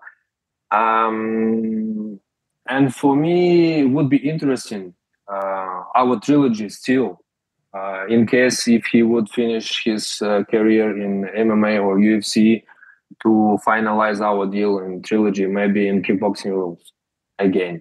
What do you think would happen, knowing how well you know him, if you fought him in MMA now? Like, if your next fight was against Alex in MMA, how do you think that fight goes? Ну, если бы все-таки следующий бой был по правилам ММА, как бы этот бой прошел с Пенерой? Ну, однозначно этот бой проходил бы в стойке. Я думаю, никто бы никуда не лез. И, в принципе, я смотрю на его бои и как бы сам вижу, как можно его выиграть, в принципе, легко. У него нет защиты и только атака, только удар. Поэтому, если все грамотно разложить, я бы с командой легко бы разобрались с ним. I think it would be in the striking style. And as he has no defense, he has only the one punch. I could find the keys and win him easily because I'm seeing how to do it, and very, very, very confident with my team that we could get this win by our strategy. I would love to see it happen. I'm assuming at some point you want to see that fight happen, the third fight between you guys, whether it's in MMA or kickboxing, right? То есть, как бы ты готов увидеть этот следующий бой, неважно, хоть по ММА, хоть по кикбоксингу, да? Все-таки ты этот бой... Да, ну, так как у нас были уже 2 боя в кикбоксинге, это было бы интереснее, да, завершить уже трилогию в кикбоксинге, но если будет и по ММА, то почему нет? Я готов всегда к такому интересному поединку. Because as we got 2 fights already in kickboxing rules, for sure would be interesting to finalize our trilogy in kickboxing rules. But if in MMA rules, why not? Last thing, June 14th against Rico Verhoeven. What a test that is. What a fight that is. What is your prediction?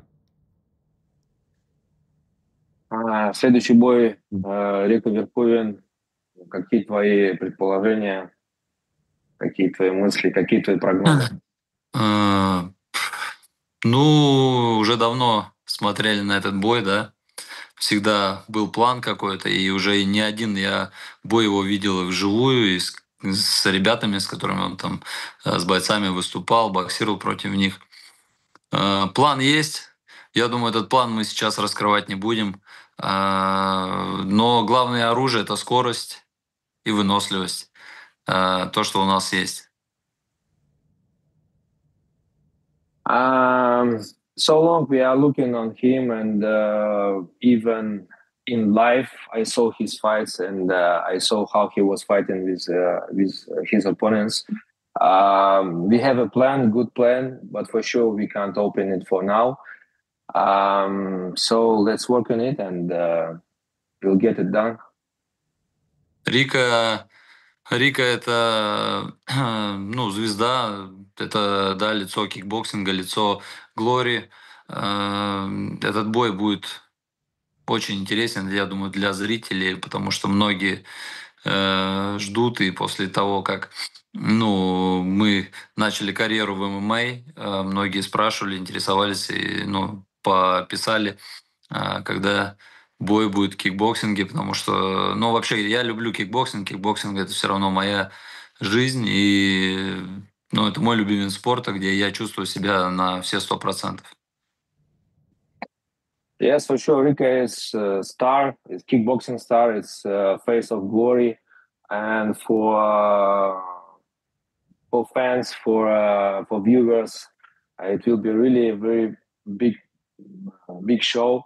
And when I started my career with MMA, everybody was asking me when will be the fight in kickboxing and why and when. So now we are getting back to kickboxing, and this is my direction. And you know, I love kickboxing, and I came from kickboxing.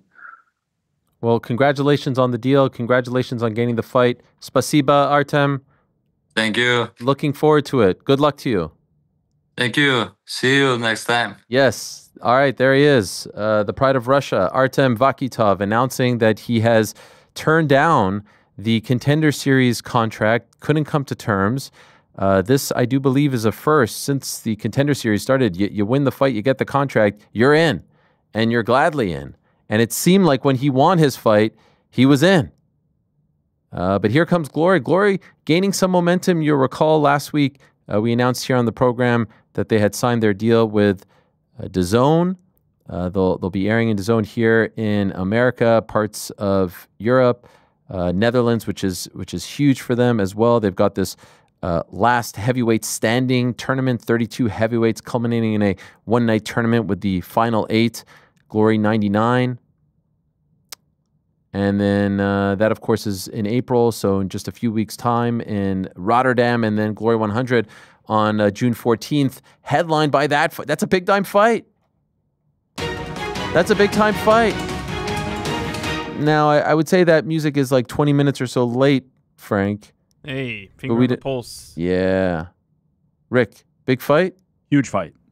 Artem Vakhitov is as legit as it possibly gets.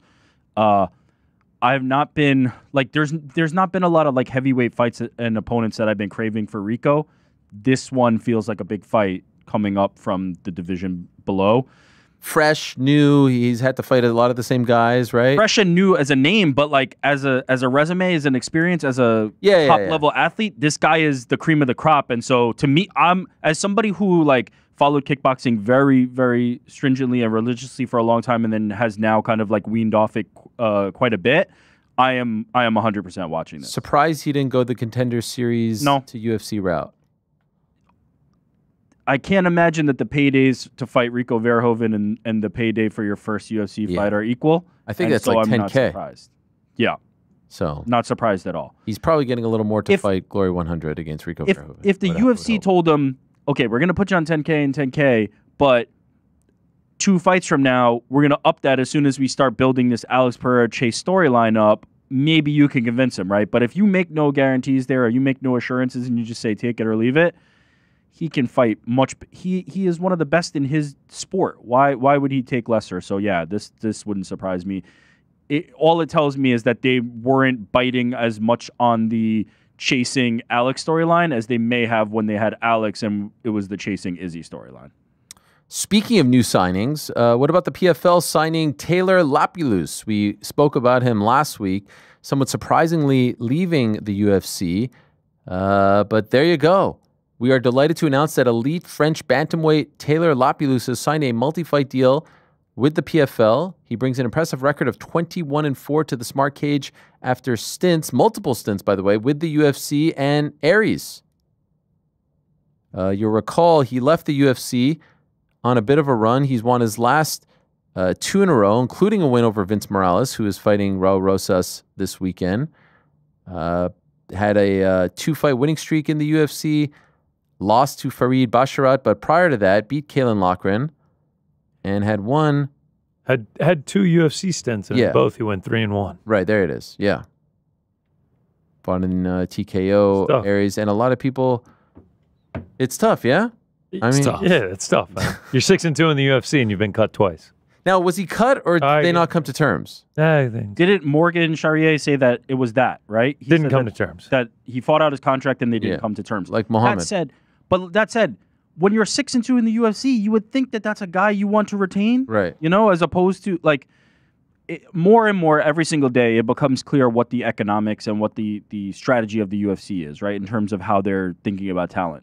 Cheaper talent, guys and girls that are signed off Contender Series are going to do more because they're reducing their costs, as opposed to that middle-class UFC fighter like a Taylor, who's great, but not necessarily moving the needle in terms of tickets.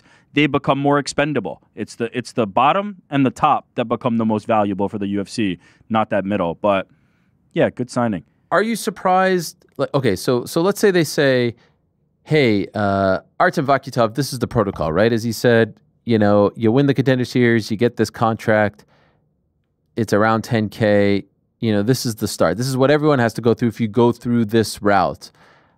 Although I will say, I don't think Bo Nickel had the same terms, but it seemed like they signed Bo and then put him in the Contender Series with a deal already in place. You know what I mean? Everyone was going crazy over that whole Bo Nickel thing because he had to fight twice in Contender Series, but that was just to get him experience. Are you surprised that they wouldn't say, look, there's a story here with Alex, rules were meant to be broken, or can they not set that precedent? Is it not worth it, basically? I think rules are meant to be broken. Yeah. You sign him. There's a great story here, right? It was a big deal when he fought in October. Yeah. You have the potential. I'm not saying that was going to come to fruition, but you have the potential of him becoming another star for you by chasing down your current light heavyweight champion at the time. Yeah. Surprising. I thought he was 100% going the route of the UFC, and now he's going back to Glory in a massive fight for them on Gets June the headline 14th. Glory 100 against their biggest star. Yeah. Not bad. Not bad. Gentlemen, in a matter of moments, we'll talk to an Olympic gold medalist, 2020 freestyle Olympic gold medalist, the great David Taylor. He joined us in studio a couple of years ago, 3-time world champion, 3-time Pan American champion, 3-time U.S. Open champion, 2-time NCAA Division I champion, 4-time Big Ten champion, wins over the likes of Bo Nickel, Jordan Burroughs, Pat Downey, Aaron Brooks, and many others. Retired in 2024 and then became the head coach of your Oklahoma State Cowboys. Of course, alma mater for one Daniel Cormier, among many others. And what a weekend they had. They ended the Madness, as it's called, in Philadelphia with a gigantic win over Gable Steveson, who, of course, from the Olympic Games, from the University of Minnesota, Big Ten champion, national champion, Buffalo Bill hopeful, WWE hopeful. His guy, Wyatt Hendrickson, defeating Gable Steveson in an absolute shocker, and the call on ESPN was incredible. David Taylor, once kind enough to give me his wrestling shoes signed, and after his first year as head man over at Oklahoma State, I thought it would be great to have him on after that massive victory. He's kind enough to join us during a busy day for him. Hello, David. How are you? Good to talk to you again.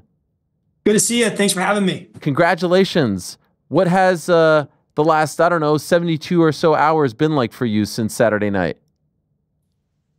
It's been good. I think it's finishing up my first season as coach at Oklahoma State, and we just had a really good tournament, and finishing up with that incredible match with Wyatt and Gable just was a really good end of the weekend. Okay, I know I read a story yesterday where I think it was in the Oklahoman. You texted Wyatt last summer and you just wrote something to the effect of Wyatt Hendrickson, national champion. So you believed in the young man. He's on your squad. You're obviously going to do everything in your power to set him up for success. Here you are going up against big bad Gable Steveson on Saturday night under the lights. Your level of confidence to see your guy pull off an upset of this magnitude, how were you feeling going into the match? Well, when I told him when to come here, I said, hey, I'll have a plan for you. I'll have a plan. I'll have you healthy and excited and help you win the national title, and I think he just believed in it, and I just think when you get into a match of this caliber, if you're in combat sports, you're in wrestling, you're in MMA, whatever it may be, you just have to have unwavering belief. And I just feel like that's what he had going into this tournament. We were never training for one specific person. I was just trying to help him be the best wrestler that he could. And in preparation for this match, like in his warm up, he was calm. In the tunnel, I just have never seen him locked in like he was. Like he was just ready to go. They got in the very first exchange, and Gable got to his leg, and Wyatt was able to extend it into a scramble, and they stalemated it, and it just showed like, hey, he believes. And he gave himself a chance. That he was losing by 2 points with going into with a minute left in the match. He picked up his sprint, put a couple flurries together, and was able to get to the leg and get that takedown with 20 seconds left, and then ride him out. Just a good testament to him and just his belief. And what a way for you to culminate your first year as a head coach at such a prestigious institution. What would you say about this past year? How would you describe it? You're relatively young, 34. You were active not that long ago. What has the last year been like for you? It's been a bit of a whirlwind. Like I lost the Olympic trials in April of last year and was in a crossroads of if I was going to continue, what was I going to do? And Oklahoma State called and gave me the opportunity to come and be the head coach, and then I got down here and started to just train with the guys and trying to help just set the standard of expectation of what we were going to do as a program. And, we just had a great group of guys this year, and just every week we were making progress. And as for myself, I was learning how to communicate with all of them. Not everyone's wired the way I was, and learning how to just have a different relationship with each guy and what was going to help them be successful, at the national tournament. And I felt like for our first national tournament, we had a lot of success. We had 3 national finalists, 2 national champions, and finished 3rd place as a team. Oklahoma State wrestling has historically won 34 national titles. We just had our 144th individual champion, 145th individual champion this weekend, and just restoring prominence. I believe Oklahoma State's a sleeping giant, and we established ourselves right back in the mix. First time since 2016, OSU has 2 NCAA champs in the same year, so that's huge. As you mentioned, 3rd overall, 6 All-Americans, 2 individual champions, Dean and Wyatt. And what I think is really fun is that you're just the 2nd coach in Big 12 history to win a team title in his first season as head coach, joining the great Cael Sanderson, who did it back in 2007 at Iowa State, who was your head coach at Penn State. Pretty awesome. Yeah, it's been I've been blessed. I've been blessed to be around a lot of great coaches and a lot of people on my, when I was a competitor. And just, I think throughout that process, you learn as a competitor, what to do to prepare and make adjustments. I also learned from all of my coaches. I had different people that coached me different ways. And I think down here, we're able to just have our own blend. There's some similarities to my past and there's differences. And, but we're just trying to help these guys just achieve their goals. It's just, we sit them down and ask them what they want to do and just trying to help them do that. That's really what we're trying to do and how we can serve our athletes best. And this year was a really good step in that direction.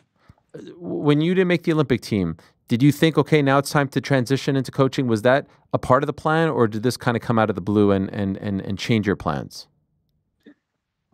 I think when it came to coaching, the places that I would have been interested in just had established options. So it wasn't something that I had a strong desire in. Like John Smith was the coach here for 33 years. My entire livelihood since I was born, he was the head coach here. So the tenure of coaches in these situations, there's just not a lot of turnover. So it wasn't something I had a strong desire for. But when I when I lost, I achieved everything I wanted to do, as a competitor, and was starting to look at what's next. And this job was available, and it was something that, when looking at it, was just a great opportunity, for the next step, in my career. And I just felt that this was an opportunity to impact wrestling at the highest level. You get a chance to recruit these young athletes and develop them and help them achieve their dreams through the ups and the downs. And it's just, I feel like it was a calling for me to do, and I'm really grateful to be here. And you're getting an opportunity to replace a legend, right? DC has told me a lot about the great John Smith. He was in attendance over the weekend. Having him there, does that add pressure? Does that help? What is that like, having, the face of the program for so many years, the leader, the guy over there in the stands, as you're now replacing him and doing your thing? I think before I took this job, it was important to me to have, Coach Smith's blessing, and him believing that I was the right guy for this job, and I think he believed that strongly. And after getting down here and laying out my plan, I think he's at peace. He's really enjoying retirement, and he gets to just be a fan. In the dual meets, I kind of see where he sits, and he just sits there and just watches. I think he's got a smile on his face, and he just feels like Oklahoma State wrestling is in good hands. And he's extremely supportive. When he's given me advice this year, it's been great advice. And, I think he and I have a lot of similarities based on, the way we competed and our mindset, and just different eras. Like he was a little more old school in his philosophy. I'm a little more new school in mine, but in terms of like those underlying principles of how to be successful, we share a lot of those same values. When we spoke, when you were in studio, when you were kind enough to gift us this, it did seem like there was some thought of transitioning over to MMA at some point when you were officially done competing in wrestling. Are those dreams done? Are those plans done? Yeah, I'm fully committed to coaching. I think I loved competing, and I think I knew that I was getting towards the end of my desire to compete in wrestling. I just had achieved everything I wanted, and that the excitement of what MMA would have brought was exciting, but I just think at the age that I just wasn't interested in trying to restart and train that way for another 4 or 5 or 6 years at that level. So I did think about it. I did consider it, pretty heavily for a period of time. And then once this job obviously presented itself, I got down here and got rolling. It's college coaching and college athletics is very much full-time job and more. There's so many different dynamics to it, and it's a whole different challenge in itself, and it's a way to compete differently, and just helping our guys understand like what it's going to take to live a championship lifestyle, and I'm fully committed to that. How close were you to actually trying MMA? I was pretty close. I went out to Factory X with Coach Mark Montoya a couple different times and trained. I was hitting mitts, and I was practicing jiu-jitsu, and I was balancing wrestling and doing that for a little bit of time. So I was prepared if I did make that transition. I wasn't just going to jump in cold turkey, and I liked it. I just think ultimately you just got to have that fire to compete at that level. And it's a little different when you're wrestling, you can control most of the things. When you're fighting, if you don't have that strong desire to 100% want to be in there, it's not going to be good. Right.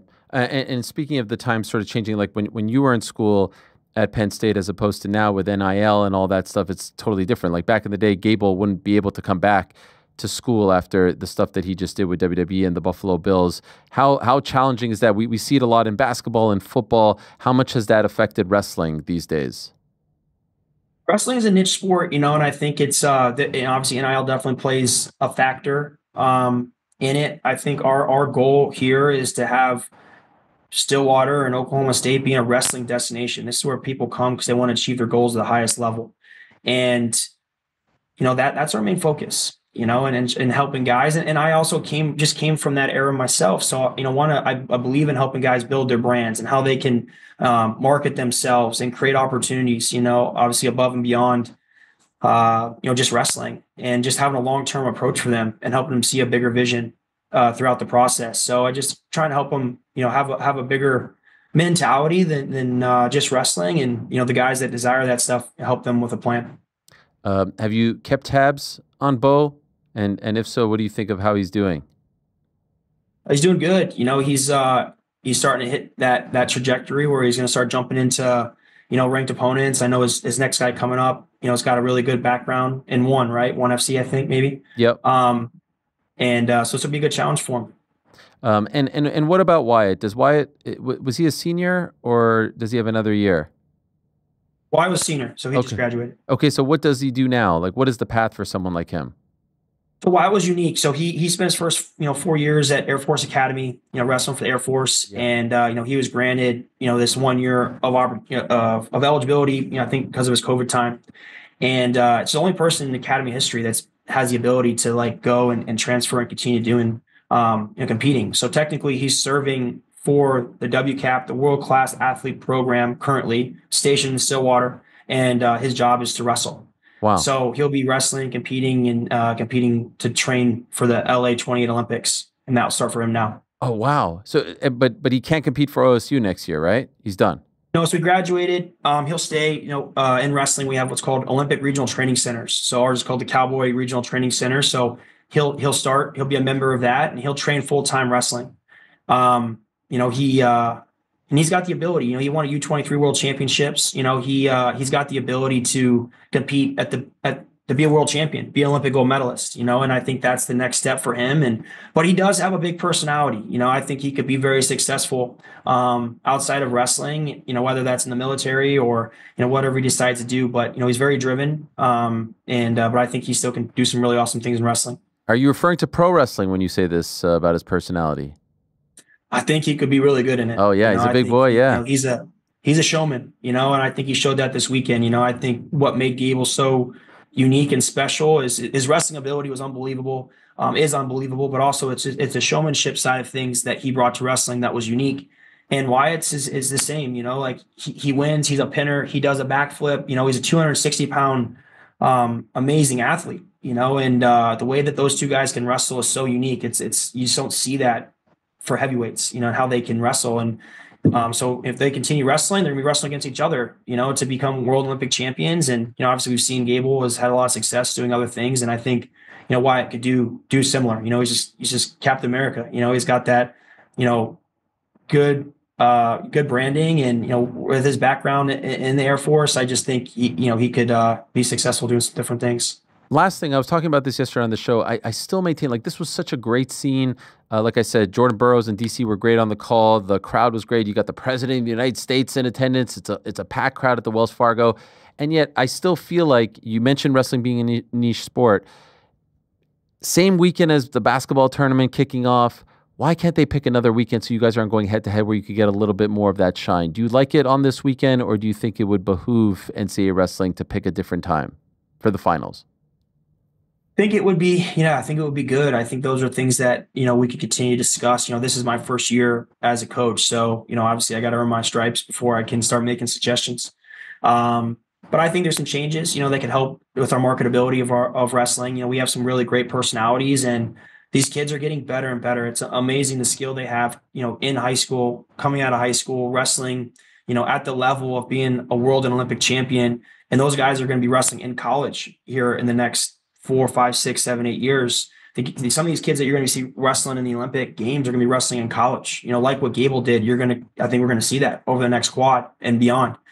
So I think that what the product is on the mat is pretty special, and I think, you know, what we can do to bring more eyeballs to our sport would be great. Next year, we're actually in November. We're having a national duels invitational, so we're going to invite all the best teams in the country. All the best 16 teams in the country are going to come to Tulsa. We're going to have a national duels. So that's going to be really exciting. It's a little shorter, so it's not an individual competition. It's going to be a team competition. You know, you win as a team, you move on.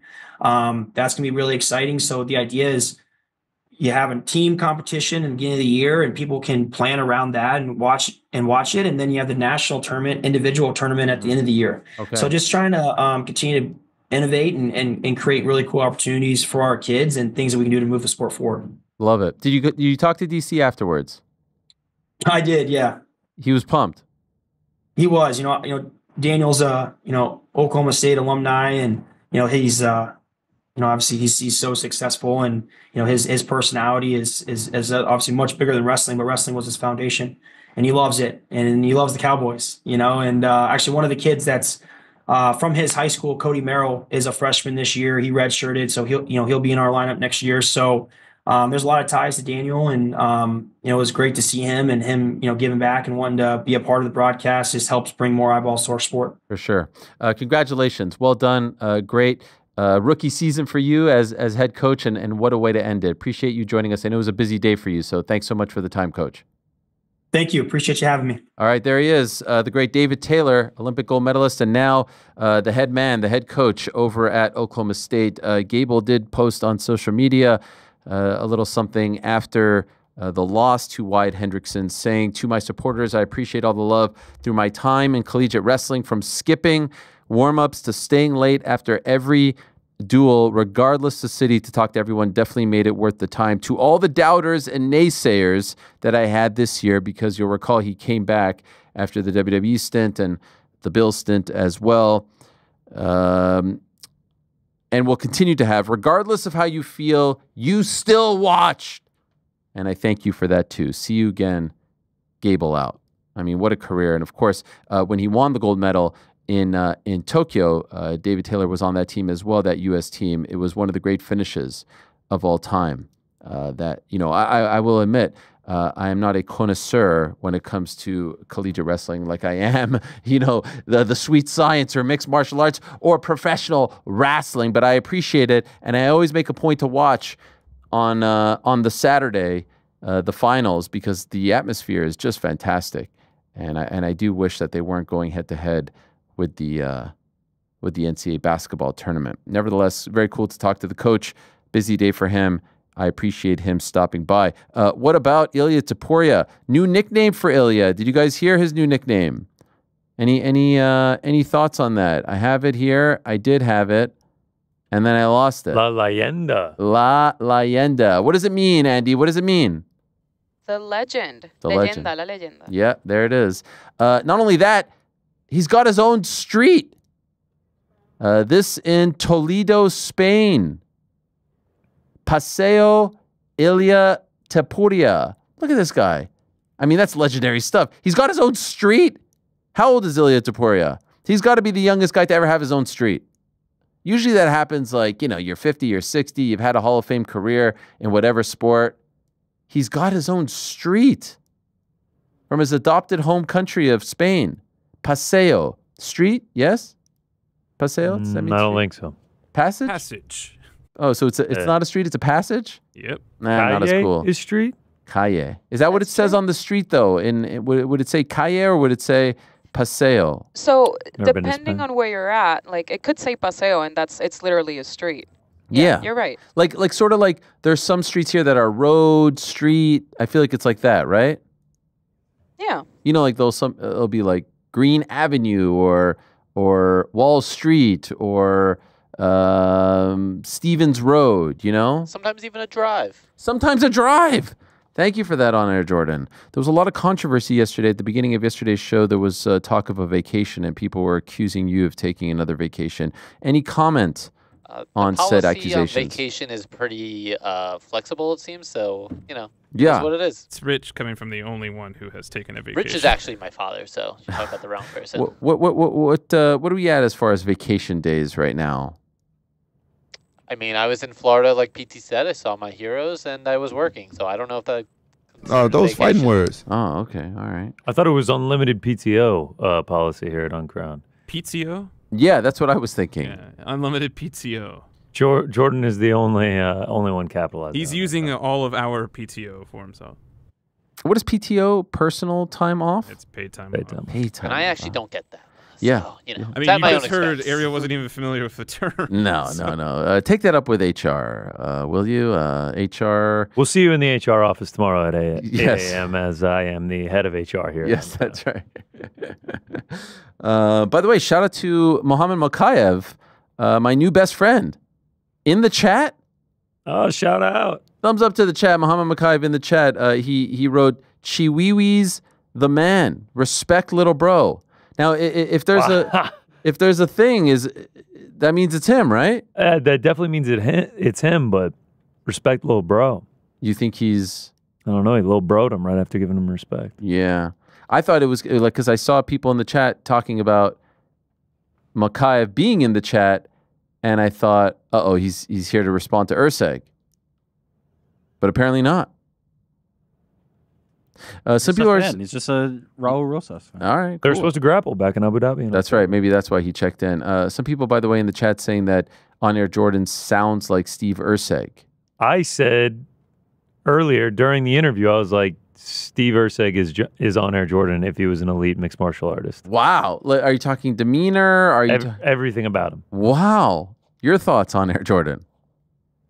I mean, sounds like a compliment. His use of vocabulary. Look at this angle too. This looks like Steve Erceg back here.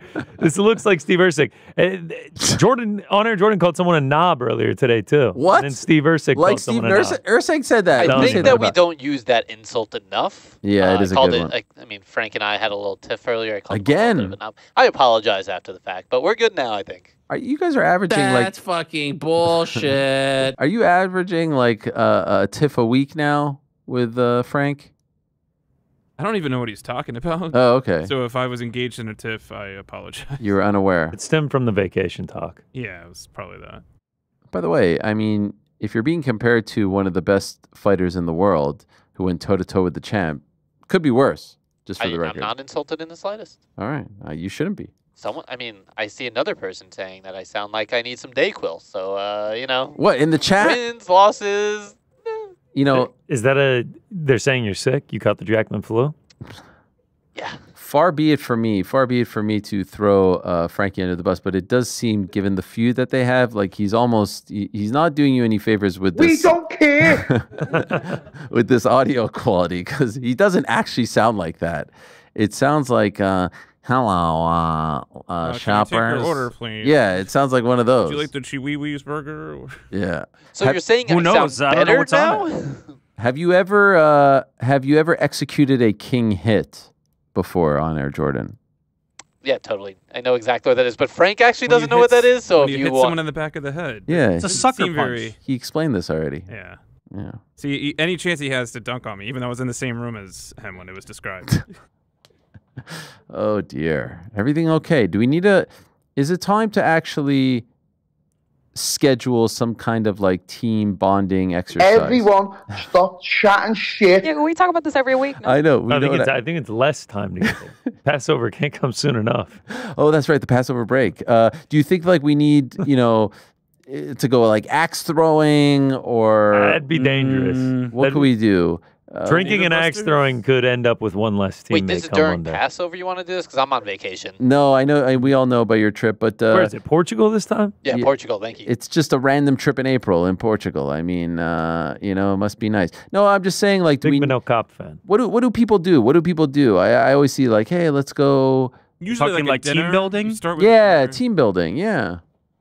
The team's already built. Yeah, the team's put together. All right.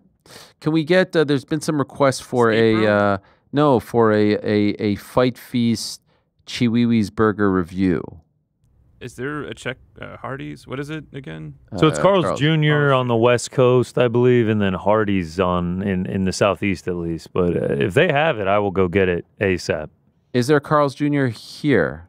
I don't know. I've never seen one, and I've lived here my whole life. So then it sounds like they don't have them here. But the amount of jalapenos that were on that thing, it looks like heartburn. Well, I'll actually be in Atlanta this weekend for a wedding, and they have Hardee's down there. So if they have a Chihuihui's burger, I'll get it. But it was kind of weird that he made the burger on video with onion rings, jalapenos, barbecue sauce. He's like talking about how great it's going to be, and then you asked what's on it, and he's like, I don't know.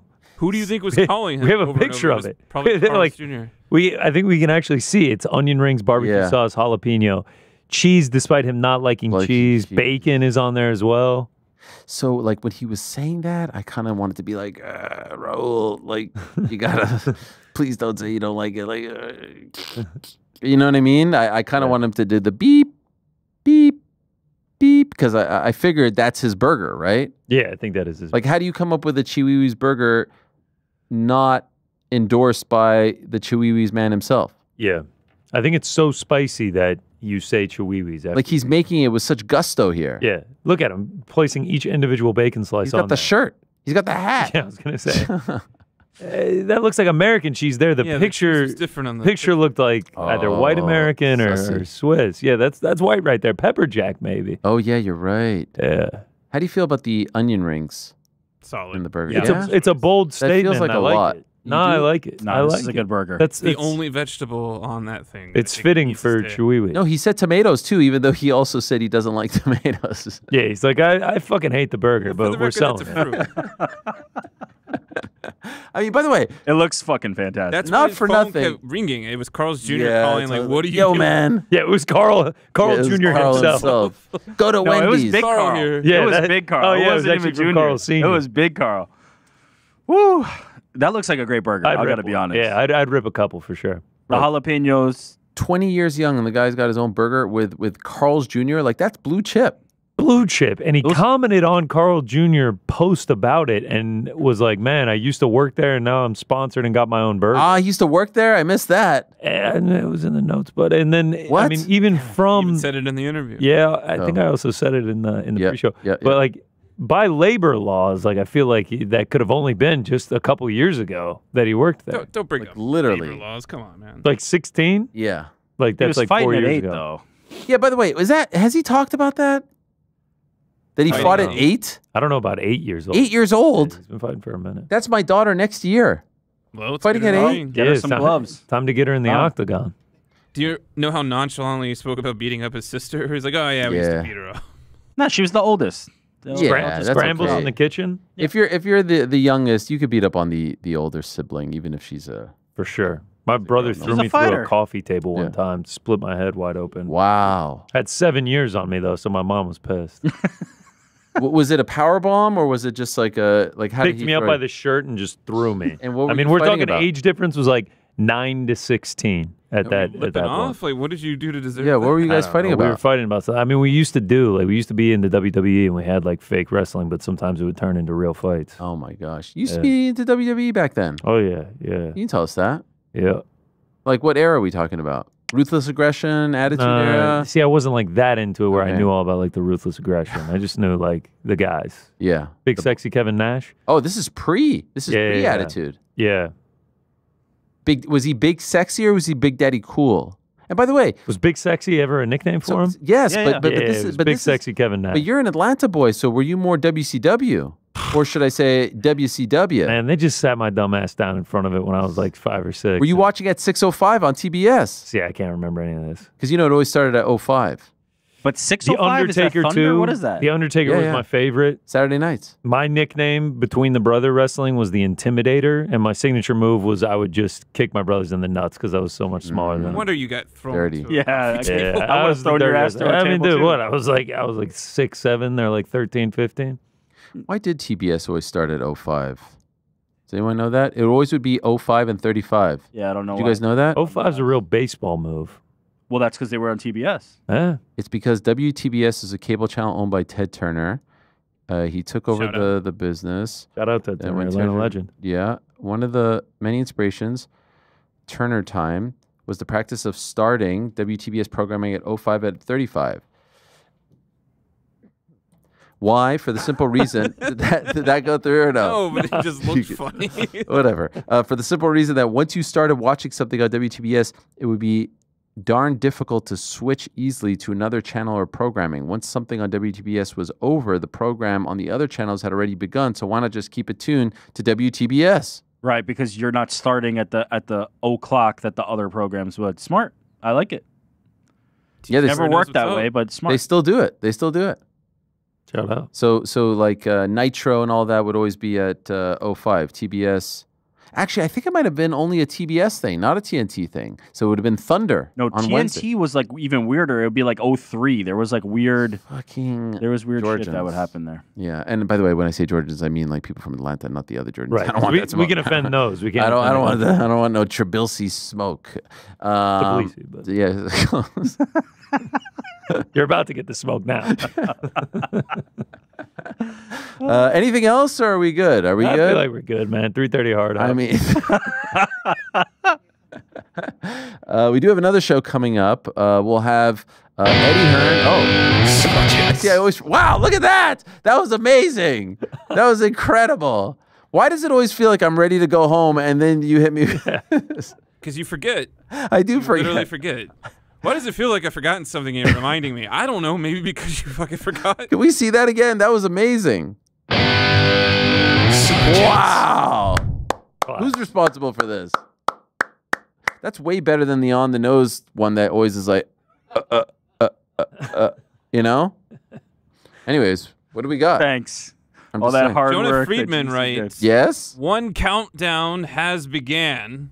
Young Park booked for per Tapology interview. 2, bring Alex Tynera for a dance party in studio. 3, Tyra News. I'm happy, thank you. Wow. I'm not really sure what the question is. There were several questions in there. That was just a terrible reading of it. Can we show that one more time? Yeah, one more time. Jun-Young Park is booked per Tapology. Interview? There? Okay. Will you interview him? Yes. And then 2, bring Alexia Thanera for a dance party in studio. Cool. And then Question mark. Is there news for Tatsuro Taira? I'm happy, thank you. Got it. By the way, haven't heard that one in a while. Thank you. I feel like we just brought back the Chihuahuas, too. Yeah, Dust Frank. that bad boy off. Wow. You doubled up. It would be nice to, I mean, we have such a extensive library. Don't just stick to the same old, same old. Like Darren Till, like we've heard him. All right? Time to switch it up. Any answer for those 3 things? Who the fuck is we? Yeah, I got nothing. Well, I mean, Tyra dance party, sure, she's invited. Jun-Young Park interview, Iron Turtle. Eileen Perez, let's invite her too. Jun-Young Park, yeah, absolutely. He's a hard guy to get in touch with. And what's the other one? Tyra News? Yeah, do you know anything about Tyra's next fight? You can get this, though, at arielhelwani.com, by the way. Just want to let you know. 2 plugs today. Yeah. Oh, that's good. What else? Brandon Moreno is my favorite fighter, and I always wanted to know about his walkout song. It was a song written for him. It's an amazing song. Where did it come from? Can you please ask him if he comes on? Deal. I don't know the details, but the next time he's on, please remind me. Who's that, Mike? Was it Mike? Correct.